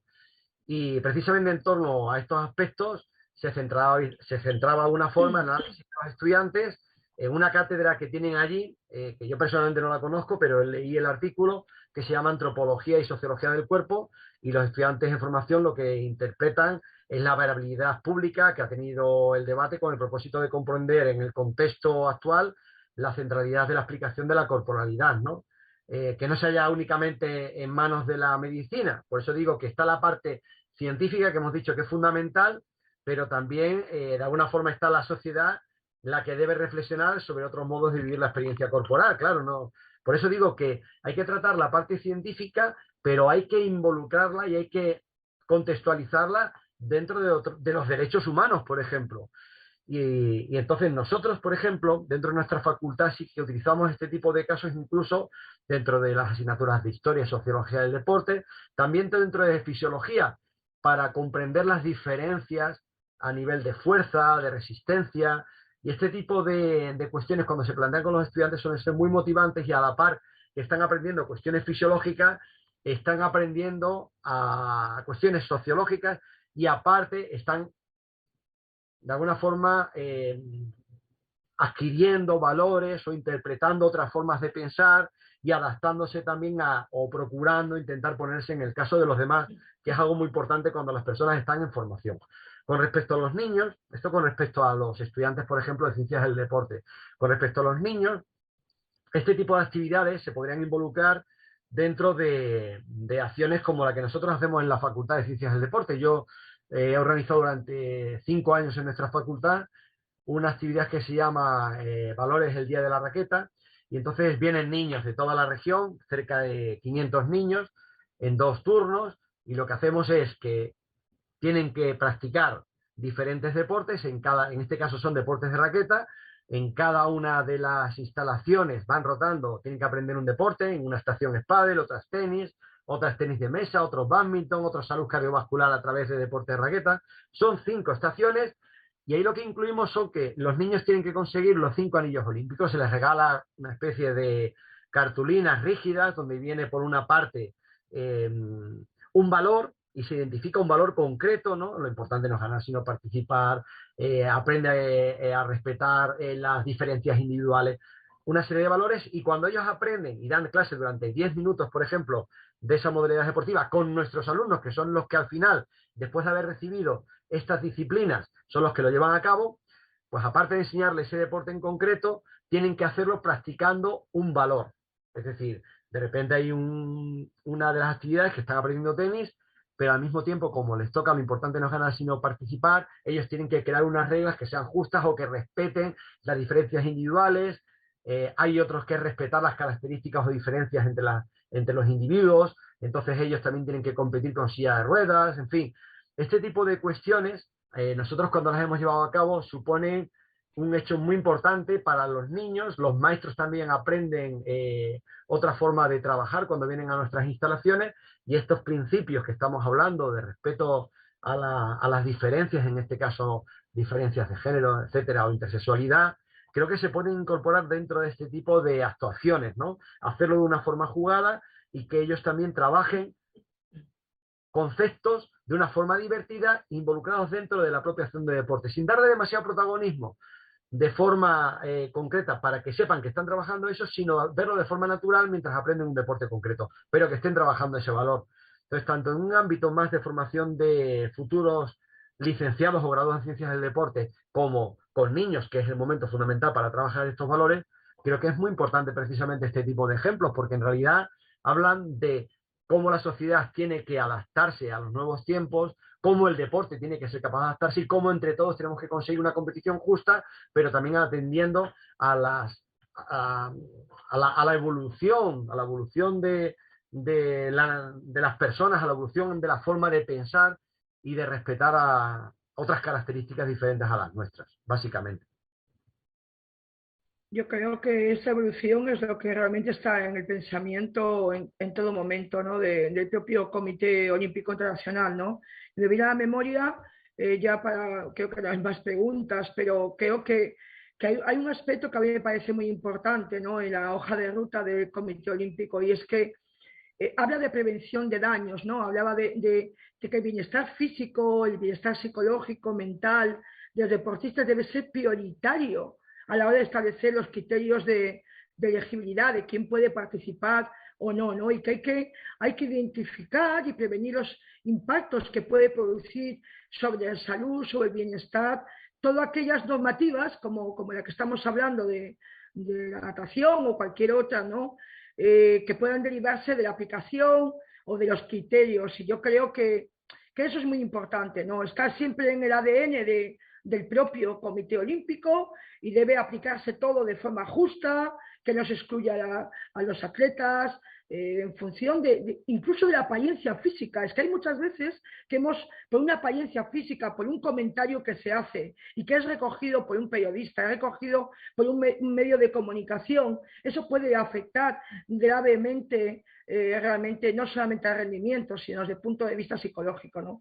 Y eso es un aspecto que realmente tiene mucho interés para el Comité Olímpico Internacional. Yo creo que los avances que se han producido y la hoja de ruta que ha diseñado es muy importante, y no podemos estar de espaldas a ella, porque realmente lo que está haciendo es recoger el sentir de muchas ideas, de muchas reuniones, de mucha diversidad de países, de formas de pensar, etcétera, etcétera. Y yo creo que quien mejor recoge todo esto es el propio Comité Olímpico Internacional. Muchísimas gracias, queridos invitados. Hasta aquí ha llegado las preguntas que teníamos formuladas como parte del conversatorio. A partir de ahora vamos a una nueva sección, que es la pregunta de los participantes, así que yo les agradezco muchísimo y quedamos eternamente agradecidos por esta participación. Vamos entonces con las preguntas que han sido formuladas por los participantes. Bueno, Daniel, antes de realizar las preguntas, primero obviamente felicitar al doctor Fuente y a la doctora Patiño. Han llegado muchas preguntas de diferentes países de América, incluso de Europa, y quiero que sepan tanto la doctora Patiño como el doctor Fuentes que hay muchos jóvenes participando de esta charla, así que es muy importante para todos nosotros lo que está sucediendo ahora, docentes y jóvenes de educación física y de diferentes niveles del sistema educativo. Voy a ir con la primera pregunta, que la ha formulado la profesora Rogelia Bravo Navarro, de Guatemala, y dice si el olimpismo podrá interactuar con la propuesta del feminismo en este ambiente patriarcal que es el deporte? No sé si se entendió la pregunta. Bueno, yo creo que este caballo lo ha sabido cabalgar muy bien el Comité Olímpico Internacional a través de su historia. Yo creo que si hay un organismo que ha sido capaz de integrar las sensibilidades y poner en valor a la mujer en el deporte, yo creo que ha sido el Comité Olímpico Internacional, sin entrar en temas de feminismo radical, de corrientes ideológicas, que unas van, otras se quedan, pero desde luego si ha habido alguien, un actor importante que ha querido poner en valor a la mujer en el deporte y con ello potenciar todo, no solamente que participen, que eso relativamente es cosa de los comités, de las federaciones internacionales, sino poner en valor el camino que ha impulsado desde el siglo XIX la mujer por integrarse de pleno derecho. De hecho, yo creo que estamos en torno al 50% en los pasados Juegos Olímpicos de Tokio, y eso se debe indudablemente a las ganas que hay desde el movimiento olímpico de impulsar a la mujer y de ponerla en valor. No sé si el doctor Fuentes tiene algo que añadir o que comentar, ¿no? Vamos a ver, evidentemente la intención, yo entiendo que existe, ¿no? Desde el punto de vista que, como comentaba antes, incluso un claro ejemplo es el marco del COE sobre equidad, inclusión y no discriminación sobre la base de identidad de género, ¿no? Y variaciones sexuales. Es decir, si en este punto se ha consensuado con atletas, con federaciones internacionales, con colectivos de diferente orden, en fin, que se ha tenido en cuenta, digamos, a todas las sensibilidades, es porque realmente si hay alguien que debería estar preparado, son ellos. Otra cosa es la dificultad que hay. Esto es un proceso dinámico y al final cada vez todo es más complejo. De hecho, incluso la ciencia, por una parte, consigue establecer mecanismos, entre comillas, mayores de justicia o interpretar determinadas cuestiones, pero al mismo tiempo esos matices hacen que existan más diferencias o más posibilidades de pensamiento, de posiciones, ¿no? Entonces, al final, el conocimiento también te llega a solucionar problemas, pero te abre muchos más. Lo que pasa es que yo creo que a la par que abre, se establecen mecanismos que, aunque exista el conflicto, un conflicto mayor incluso que antes, porque cuanta más luz hay, digamos, se ven más los problemas, sí que es cierto que solamente cuando se ven se pueden resolver, y creo que esta es la filosofía, y yo creo que sí que puede lidiar con esta cuestión, con ellos y entre todos nosotros, claro, entre todas las personas que estamos relacionadas con el deporte, tenemos que poner en nuestra parte, y todos los colectivos, para que esto pueda llevarse, ¿no? Pero yo sí soy optimista, la verdad. Dante, hay una cosa que yo quisiera puntualizar, y es que, para los que no lo sabe, que muchos lo sabéis, el Comité Olímpico Internacional tiene comisiones de expertos que tratan multitud de temas que realmente afectan al propio movimiento olímpico, pero hablo de expertos, de gente que son académicos, que son investigadores, por lo tanto corrientes como la de corriente feminista, corriente de integración, indudablemente que son capaces de absorber las distintas orientaciones que hay, las distintas sensibilidades sociales de diferentes colectivos se recogen, porque al menos esa es la idea. Hay una libertad de verdad dentro del propio Comité Olímpico, de las comisiones, para que cada uno exprese lo que ha investigado, su experiencia, su opinión y tal, que yo creo que es el aspecto que yo más valoro, estando, bueno, igual que seguramente Nelson y de la Cueva y por supuesto Elvira, que ya es de la casa de toda la vida, pero yo creo que es lo que más, que se pone en valor las ideas, ¿no? Y realmente todas las ideas tienen importancia y realmente son tenidas en cuenta. Bueno, muy claro, muchas gracias, doctora, muchas gracias, doctor. Hay una segunda pregunta que viene de Cuba, María de la Cruz Nápoles Salazar. Un poco han hablado ustedes de esto, pero si pueden profundizar un poquito más. Dice, ¿cuál es la importancia de una intervención psicoeducativa en esta temática en el deporte olímpico? Doctor Fuentes. Y bueno, pues lo es toda. Es decir, realmente, cuanto más preparemos desde las edades más tempranas a las personas para que sean capaces, por lo menos de conocer la realidad y respetarla, será más fácil proponer soluciones que sean coherentes y justas en el futuro. Lo primero, evidentemente, es estar informado. Si no estás informado, no tienes capacidad de poder adecuar ninguna respuesta independientemente de tus creencias. Y ahora, por supuesto, después habrá diferencias. A mí lo que me preocupa de todo esto es cuando no hay información suficiente y cuando se cometen injusticias desde la ignorancia. Entonces, yo creo que aquí la labor fundamental es respetar que hay personas que pueden estar a favor, hay personas que pueden estar en contra, y las dos cuestiones son respetables porque tanto tiene una defensa lógica el argumento de que una persona transgénero tenga el derecho, si no provocase ningún perjuicio, creo que no habría ningún debate. Imaginemos que no perjudica a ninguna otra mujer, ¿no? Todo el mundo estaría de acuerdo en que una persona que ha cambiado de género y que además tiene unas características sexuales propias y que le puedan hacer llevar una vida plena como mujer, pues ¿por qué no va a poder competir? Y si puede competir, ¿por qué no puede competir al alto rendimiento? Es decir, ¿por qué yo no puedo hacer eso?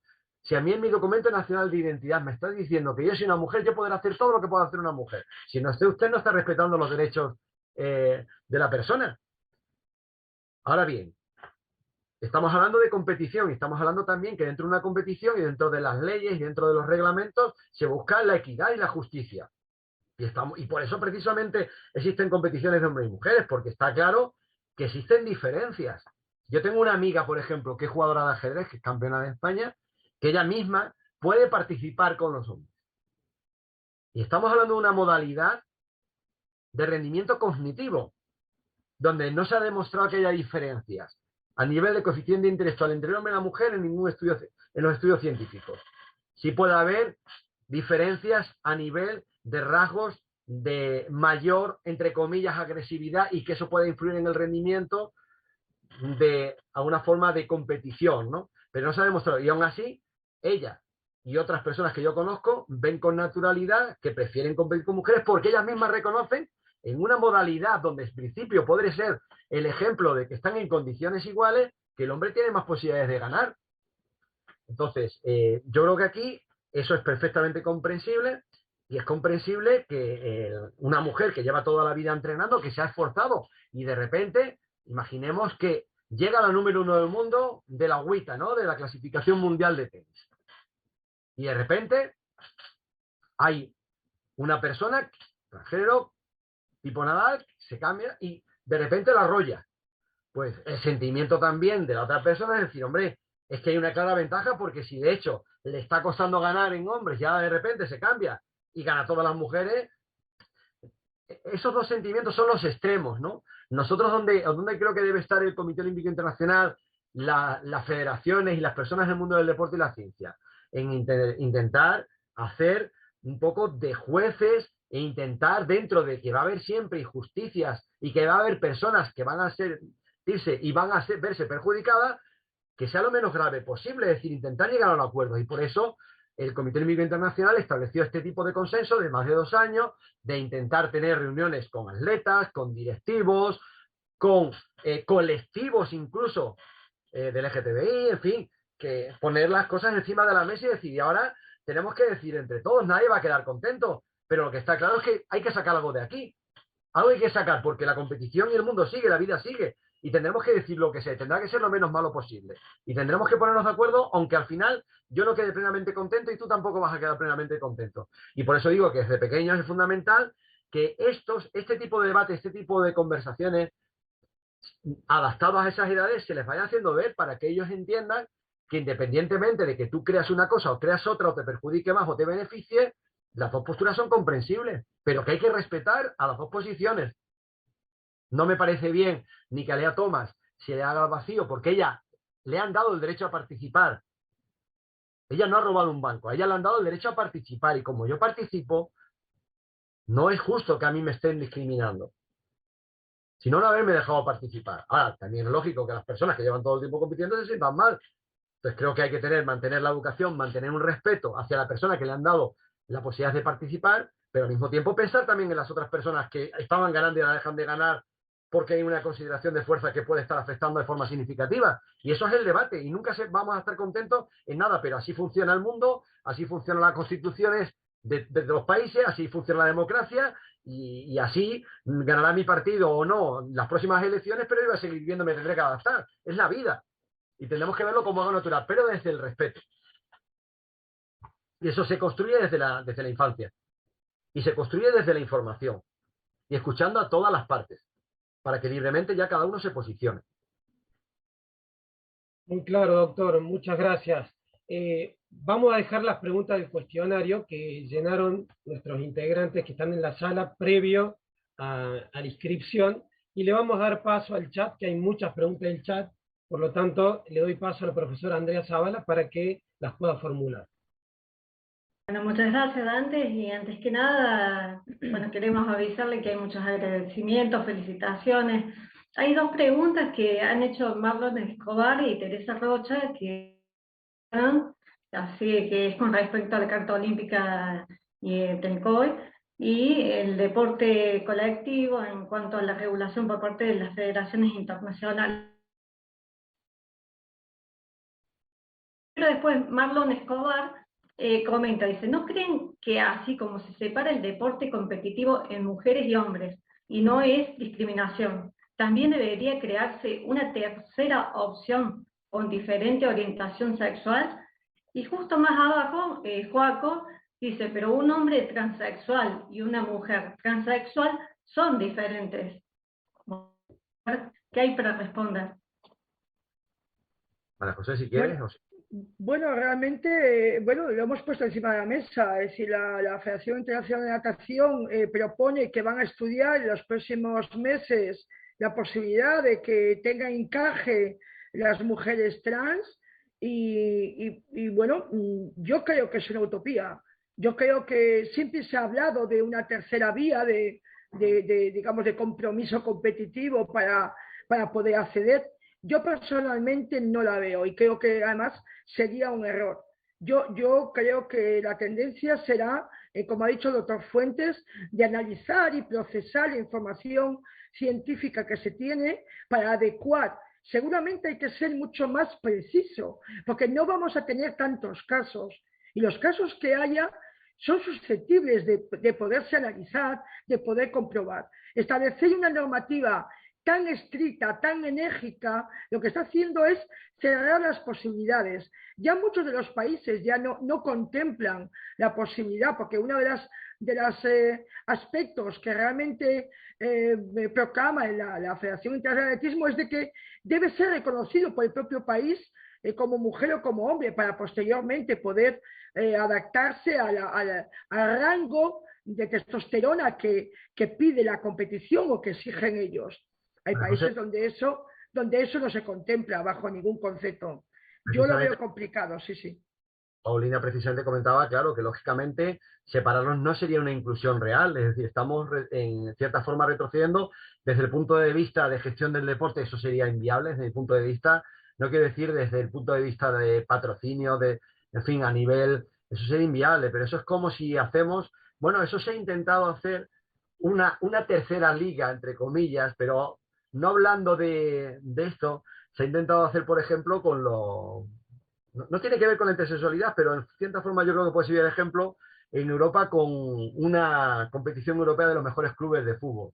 Y al final ha saltado por los aires. Es decir, que el Real Madrid, el Barcelona, el Milan, el PSG, etcétera, formen una liga. Es decir, si hiciésemos eso, pues también tendríamos una liga de superatletas, una liga de supernadadores. Es decir, ¿por qué esa diferencia ahí cuando precisamente lo que se busca es la inclusión? Yo no lo es que además, perdona, doctor Fuentes, es que el marco del Comité Olímpico lo dice bien claro, es un marco sobre equidad, inclusión y no discriminación en base a la identidad de género y las variaciones sexuales. Y además es que hay algo muy importante, o sea, que busca aspectos ya vinculados a la Carta Olímpica, aspectos y principios consagrados dentro de la Carta Olímpica. Y además es que el COI tiene un compromiso firme y serio de respeto por los derechos humanos. Además, creo que así se expresa en la Agenda Olímpica 2020+5, y además es una acción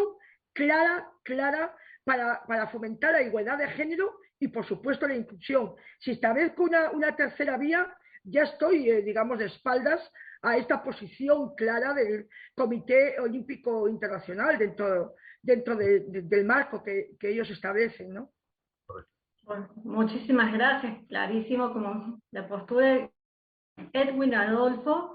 Pregunta, ¿ustedes creen que si empezamos una cátedra en valores en las aulas de estudios puede llegar a evitar o apaciguar la discusión?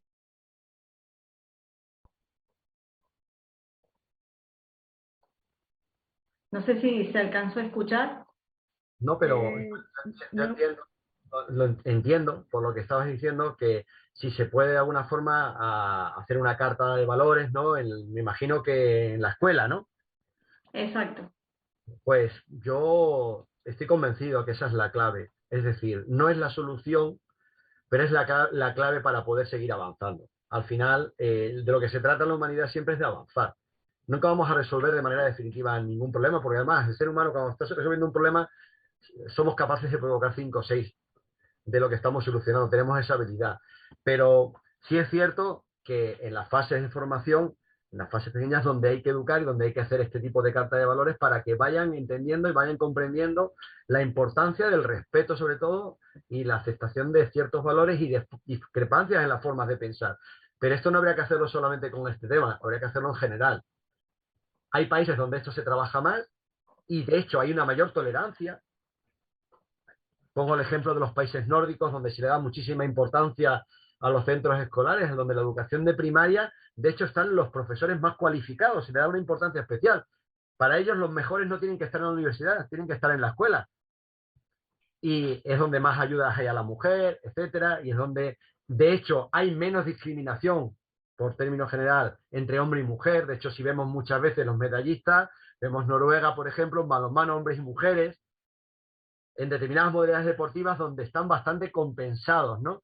En esos países donde normalmente están compensados, normalmente el sistema educativo también suele coincidir que está bastante bien y no es por casualidad, es porque ya directamente se están fomentando los valores, entre ellos uno más sería este, pero como uno más.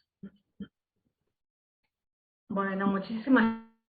Jorge Cataño pregunta, ¿qué opinan sobre la idea de FINA que proponen realizar una categoría de competición abierta? ¿Puede ser una solución o no? Bueno, lo he comentado anteriormente. Yo creo bueno, de alguna manera, yo creo que FINA en sus declaraciones de ayer ha intentado de alguna manera eh, suavizar la normativa, ¿no? Dejando la puerta o la ventana abierta a esa posibilidad. Yo no lo contemplo y de hecho no está al amparo de lo que, como he dicho anteriormente, de lo que es la inclusión en la diversidad. No de la diversidad, sino en la diversidad que existe en el deporte, en la naturaleza, etcétera, etcétera. Yo no lo veo. Seguramente podrán legislar y podrían permitir que una nadadora o unas nadadoras pudieran participar. Primero, no va a haber tantos casos como los de Lia Thomas.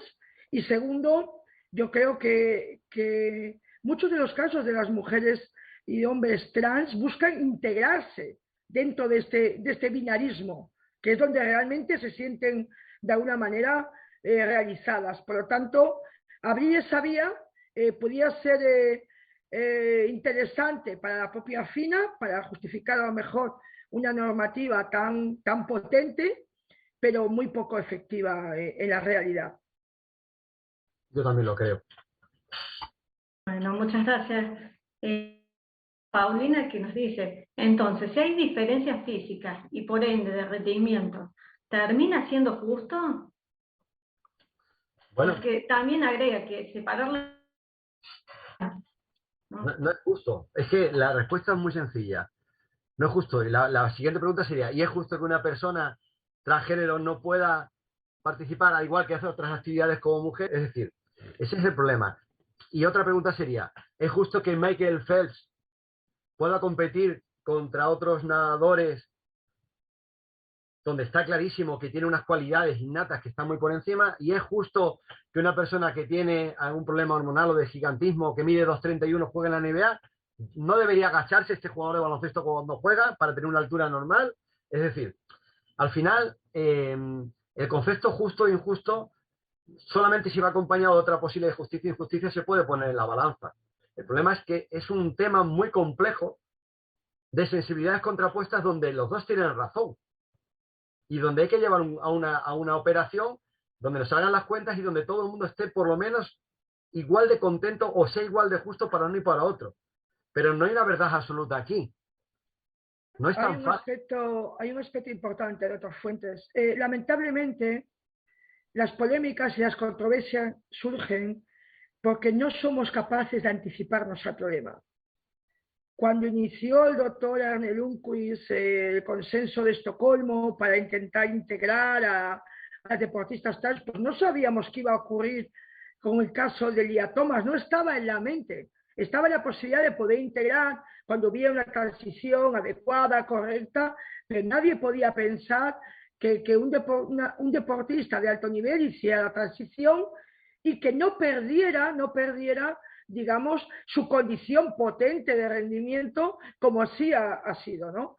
Por lo tanto, seguimos cometiendo errores. La historia, al igual que los casos que ha habido de verificación de sexo, que hemos ido evolucionando y afortunadamente ha ido mejorando, realmente yo creo que es complicado, porque no podemos anticiparnos tanto a lo que es la evolución del deporte. Podemos hacer previsión, ¿vale? Podemos pensar cómo va a ser el deporte del año 2050. Además, seguramente el Comité Olímpico Internacional ya está trabajando en cómo será el deporte olímpico del 2050, porque su objetivo es trabajar muy a largo plazo y además con buen criterio, con buen fundamento. Pero en ciencia es muy complicado, no sabemos lo que va a pasar. Entonces muchas veces tenemos, poniendo alguna cosa que yo he dicho en las reuniones del Comité Olímpico en Lausanne, son remedios temporales, pero vamos a intentar que esos remedios temporales no sean tan temporales que duren un mes, unas semanas o digamos un año. Vamos a intentar poner y afirmar con contundencia cuáles van a ser las normativas que van a garantizar un estado sostenible de tranquilidad dentro del espacio olímpico. Y yo creo que por ahí es por donde tenemos que pensar, ¿no? Pero ya digo que la ciencia nos va a permitir encontrar un camino siempre que la mente de federaciones internacionales, de deportistas, entrenadores, todos los actores que están en el concierto mundial tengan la mente muy abierta para los cambios y las evoluciones. Lo que no tengo ninguna duda es que el Comité Olímpico tiene la mente muy abierta al cambio. Realmente, María José, aquí estamos hablando de cómo pocos casos todo lo que pueden levantar. Tenemos que tener en cuenta que según diferentes especialistas, aproximadamente un 1,7% de la población mundial nace con rasgos intersex, que es una cifra aproximada a la cantidad de personas que nacen como pelirrojas, ¿no? Es decir, es una proporción muy pequeña, pero la cuestión es que los derechos de aunque sea una única persona, son muy importantes, sobre todo cuando tiene razón. Es decir, la mayoría no tiene por qué sacrificarse una persona, por ser mayoría, el hecho de que una persona pueda tener razón. Sí, perdón. Sí, hay una cosa muy clara. Uno puede decidir lo que quiere ser en su elección personal, pero uno no puede decir qué genes, qué genética, qué mutación se va a producir en el ser que van a hacer. Esto tiene que quedar muy claro en este conversatorio. Yo no puedo decidir que mis genes hayan sido de una manera, que haya producido una mutación en el receptor de andrógenos que han impedido el desarrollo, que no haya receptores para la testosterona, que cada semenia sí tenga receptores siendo diferentes variabilidades de la intersexualidad. Ahí no podemos tomar conciencia ni hacer absolutamente nada, porque depende de la genética, de la parte médica, de cuestiones enzimáticas, hormonales. No podemos hacer nada. No depende del color de nuestro color de piel, no depende de la nacionalidad, nada. En el otro aspecto sí podemos decidir y de alguna manera hacer la intervención que nos permite, bueno, esta legislación de buscando la equidad, la integración, etcétera, etcétera. Pero bueno, hay muchos países que este camino todavía no han empezado a recorrerlo. Y entre todos tenemos que ayudarlo, como dice el doctor Fuentes, desde la gente joven, desde la educación, digamos de alguna manera en los colegios, las escuelas, independientemente de lo que nosotros pensemos. Tenemos que hablar de la diversidad que hay, de las posibilidades enormes que nos ofrece la naturaleza en el ser humano y en la propia naturaleza. Somos capaces de pagar muchísimo dinero por algo muy raro, un diamante, una piedra preciosa, algo extraordinario. Sin embargo, somos incapaces de ver la maravillosa y extraordinaria capacidad que tiene el ser humano de demostrarse tal y como es dentro de la diversidad sexual, ¿no?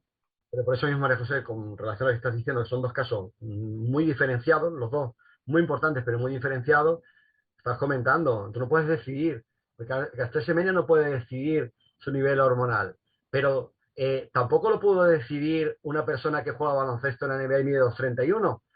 Rafa Nadal seguramente, si se hiciese un análisis sobre sus capacidades psicológicas de concentración, de superación y de esfuerzo, seguramente también estarían muy por encima de la media. Es decir, nos estamos centrando en algunas cuestiones hormonales, pero realmente las cualidades físicas no solamente es la fuerza, está la fuerza, la flexibilidad, la velocidad, la resistencia, están variables psicológicas, están variables antropométricas, es decir, hay muchas características que precisamente las tienen aquellos que están en la élite, y por eso son los que están en el número 1 del mundo.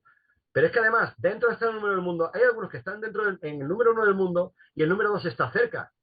Pero ¿quién se aproxima a los récords, a lo que ha conseguido Michael Phelps? ¿Quién es el siguiente? ¿Quién es? Es decir, hay mucha diferencia. Y hay deportistas que han... Nadal ha ganado...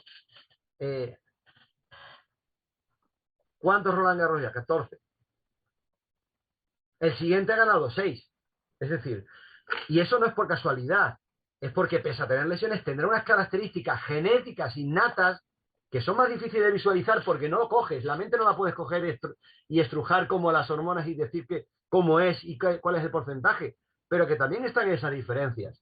Y por eso yo no digo que está bien y que está mal, pero que no son temas tan sencillos como para decir excluyo a Caster Semenya porque tiene este nivel hormonal. Bueno, ¿y por qué no excluyes también del alto rendimiento a Messi? Porque es una injusticia que tenga esa coordinación, que tenga esa habilidad. Ronaldo ha tenido que trabajar mucho más que Messi, que eliminen a Messi. O que tenga que hacer un proceso de fatiga antes de jugar el partido para quitarle un poco de coordinación. Entonces, estos no son los planteamientos míos. Quiero decir que es un tema muy complejo y que no es tan fácil como decir, bueno, como tiene estos niveles hormonales, se los bajo. Bueno, y el que tiene coordinación, ¿cómo lo haces? ¿Qué hace? Juan, sí. Siguen llegando preguntas, así es imposible que las podamos contestar por los tiempos previstos, pero bueno, quiero que sepan que bueno, hay un formulario que está en circulación, que es para solicitar el certificado de participación, donde por ahí también les preguntamos grado de satisfacción que han tenido con respecto a lo que han vivido hasta ahora. Así excelente conversatorio, así de que las felicitaciones hacia ustedes dos. Y bueno, aprovecho para pasarle ya directamente la posta al presidente del comité que recuerda, Daniel de la Cueva. Bueno, Muchas gracias. muchísimas gracias. Nuevamente quería comentarles que están con nosotros desde hace un tiempo bastante largo. Se ha conectado Agnès Gould y su papá Jacques.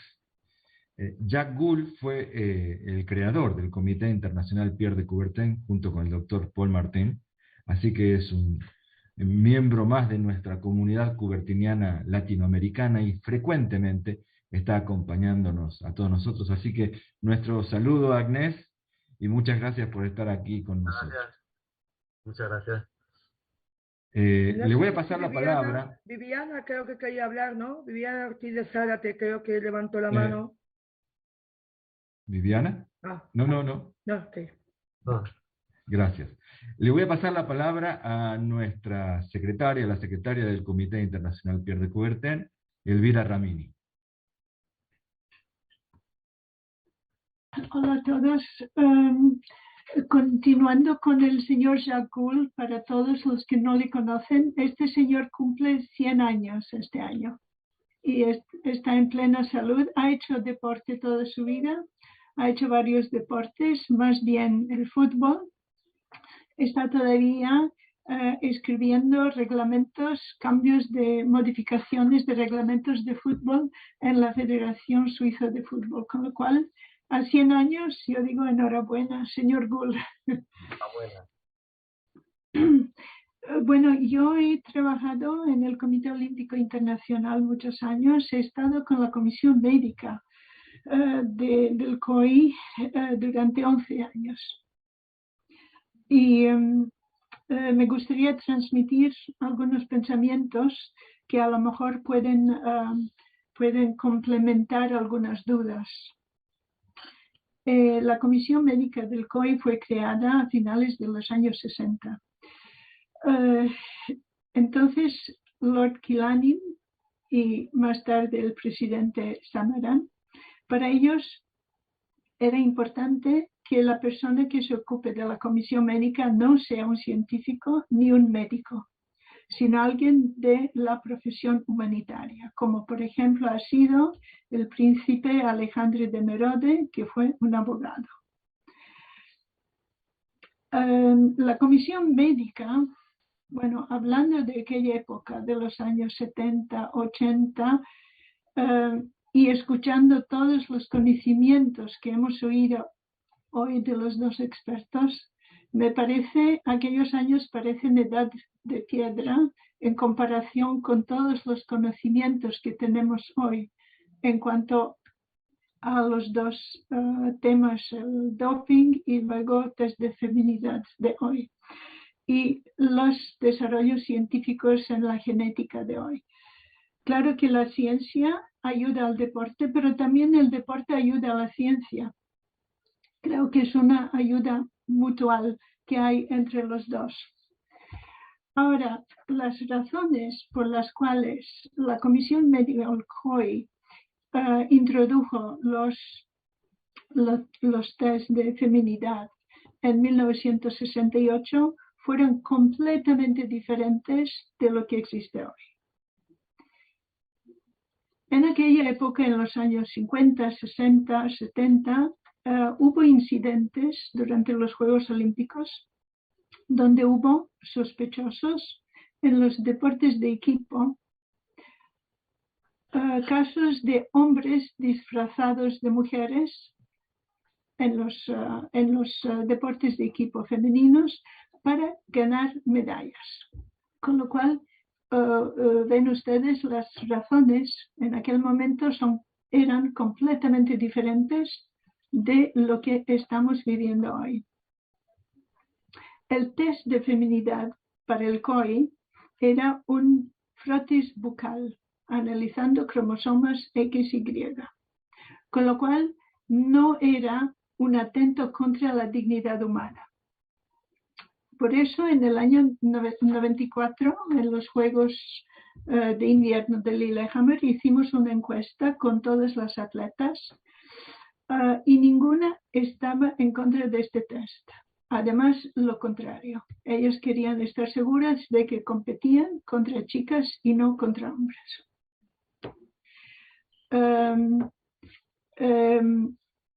Sí que hubo casos a veces que el test daba una irregularidad, pero esos casos fueron tratados únicamente por dos personas, el médico del laboratorio y el presidente de la comisión médica.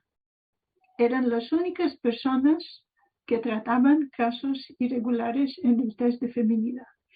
¿Y qué pasaba entonces? Se convocaba la atleta con alguien del equipo nacional a nivel confidencial en secreto para indicar que había un problema de salud. Pero eso nunca salió a la luz, ni a la prensa, ni en las publicaciones. Estos conocimientos quedan en los archivos del COI, únicamente el presidente del COI los puede ver. Con lo cual, para el COI siempre ha sido, creo que es todavía como hemos visto, el factor humano es la prioridad, luego va la ciencia. Con lo cual, proteger la salud del atleta, proteger la dignidad del atleta. Lo humano es la prioridad. Y por eso a veces había un poco de peleas amicales entre la Comisión Médica del COI de los años 80-90 con el profesor Lundquist, porque siendo científico, para él este test era inútil. Pero bueno, los tiempos han cambiado Y ahora estamos viviendo, creo que el futuro. Estamos viviendo el futuro, porque estamos yendo por un camino que, como dijo la doctora Patiño, no sabemos dónde nos va a llevar. Pero para el COI la ciencia siempre ha sido importante, pero después del factor humano. Muchas gracias. Doctora Elvira Ramini, me recuerda usted al doctor Arne Lundquist. Yo quiero decir aquí públicamente que mientras viva estaré eternamente agradecida al apoyo que yo en su momento he recibido, y entre los recuerdos tan importantes que yo he recibido de Lundquist cuando era presidente de la Comisión Médica de la IAF, antes la IAF o la World Athletics, fue un telegrama que yo recibí después de la reunión de los Juegos Olímpicos de Seúl en 1988, donde declaraban a María José Martínez Patiño elegible para participar en pruebas femeninas. Ahí se inició un cambio gracias al profesor Lundquist, a quien recordaré todos los días de mi vida y a quien estaré eternamente agradecida. Por lo tanto, le agradezco mucho, Elvira, que haya recordado a alguien que ha sido un santo y seña del movimiento olímpico y que ha ayudado a tantas mujeres, muchas de ellas anónimas, afortunadamente, a seguir su camino y su carrera deportiva. Bueno, muchísimas gracias por la intervención. Y ahora le damos la palabra a nuestro amigo Nelson Todt, como miembro del CLEC y también vicepresidente del Comité Internacional Pierre de Coubertin.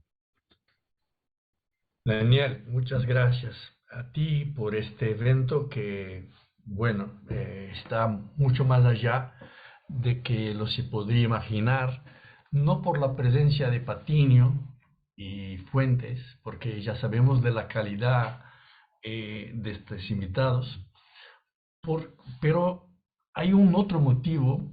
Estamos empezando la Semana Olímpica en la hora del almuerzo aquí en América del Sur, en Argentina y Brasil, por ejemplo, y al principio del evento habían 93 personas a la escucha de estos eminentes doctores que aquí fueron invitados por vuestro comité, Daniel. Así que felicito mucho la iniciativa de ustedes. Año pasado tuvimos una exhibición en el Museo del Deporte, una exhibición de un museo virtual llamada Reflexiones Olímpicas y Dignidad Humana. Y ahí estaba Patiño, como fruto de una entrevista que habíamos hecho con estudiantes también de mi universidad, y ahí en compañía de las Naciones Unidas, la Agencia de Refugiados de la ONU, también UNESCO y otras instituciones de nivel internacional, propusimos discusiones de este tipo, ¿no? Porque el movimiento olímpico es mucho más allá de los récords, las medallas. Hay otras cosas muy importantes. Y este último relato de Patiño, de su propia experiencia de vida, es lo que importa muchas veces a nosotros. Son las cosas que nos tocan y son reales, concretas, de gente, como nosotros. Y así que por esta razón estoy muy contento de haber estado con ustedes hasta aquí. Quería enviar también un abrazo a mi querida compañera del CIPC, Elvira Ramini, siempre atenta con nosotros, siempre invirtiendo también su tiempo y cariño y amistad con la gente de América Latina, a ejemplo de María Patiño, que recientemente estuvo por aquí también a compartir cosas, a compartir. Este es el mejor que el olimpismo nos ofrece, compartir cosas como hasta del día de hoy. Un saludo a Teresa Rocha en Portugal, nuestra amiga del Comité Pierre de Coubertin de Portugal, y también a todos los miembros, amigos de este mundo olímpico y coubertiniano. Bueno, Daniel, si me permites, estoy a compartir aquí. Te has muteado, te has muteado. Y ahora, ¿escuchas? Sí. Sí, acabo de compartir para ascender a esta exposición que he comentado a ustedes del museo e invitar a todos los presentes aquí también para que nos acompañen este sábado, otra iniciativa del Centro Latinoamericano de Estudios Cobertinianos, ahora como un todo, a homenajear en su segunda edición de los clásicos cobertinianos el profesor Norbert Miller, que recientemente nos dejó, pero que sigue también a través de su trabajo y su ejemplo a alimentarnos. Así que dejo esta última palabra a ustedes. Más una vez, Comité Pierre de Coubertin de Argentina nos asegura que Coubertin vive en América y tal vez aún más por todo el mundo. Saludos olímpicos a todos. Bueno, muchas gracias. Pasamos entonces a Andrea para que realice una sencilla pero muy emotiva entrega de diplomas virtuales para nuestros participantes. No sé si se está viendo en pantalla. Sí. Ahora sí. ¿Sí?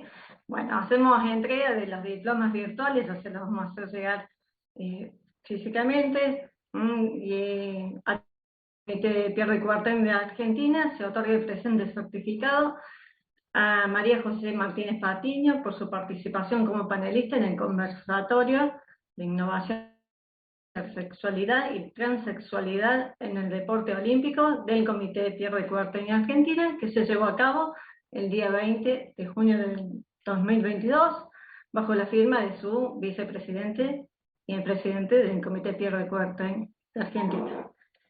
También el mismo certificado es para Juan García, así que agradecemos, y bueno, los participantes también van a tener su certificado. Muchas gracias. Muchas gracias. Daniel. Bueno, amigos, sí. Sí, todo tuyo, sí. Al cierre. Bueno, muchísimas gracias. Estamos realmente muy reconfortados por haber hecho esta convocatoria, por la cantidad de gente que nos ha visitado, pero básicamente también por la calidad de la exposición, la claridad de los conceptos y la importancia de haberse puesto como objetivo, poner claro sobre oscuro en este tema tan importante y tan interesante. A nuestros amigos de España, excelentes profesionales, un abrazo desde la Argentina. Muchas gracias, de verdad ha sido un honor y bueno, creo que lo mejor está por llegar. Mientras tengamos vida, ilusión, por hacer cosas, seguiremos en la lucha, seguiremos haciendo cosas. Y una frase para concluir: no olvidemos y no olvidéis nunca que formamos parte de la familia más importante del mundo, formamos parte de la familia olímpica, y eso yo creo que es un signo de identidad que nos lleva a llegar lo más alto, lo más grande, lo más lejos y unidos, que es lo más importante. Elvira, dale un abrazo a Thomas Bach cuando le veas, de nuestra parte, y que nuestro espíritu de cambio siempre estará presente en los 5 aros y el espíritu olímpico. Muchas gracias. Muchas gracias a todos. Muchas gracias. Gracias. Bueno, para terminar, quiero agradecer especialmente a los miembros del Comité Pierre de Coubertin de Argentina, a Andrea, a Dante, a Alejandro y a Jorge, que nos han colaborado y han hecho realmente posible, lo mismo que Agos, la realización de este conversatorio. Así que muchas gracias y un abrazo para todos. Fuerte abrazo, adiós, adiós. Extraordinario, extraordinario, gracias. Chao, chao, gracias. Gracias, Elvira, hasta siempre. Hasta siempre. Hasta siempre. Hasta Adiós, siempre. querida. María Chao, José. chao. Hasta siempre. Chao. Besos. Chao, chao.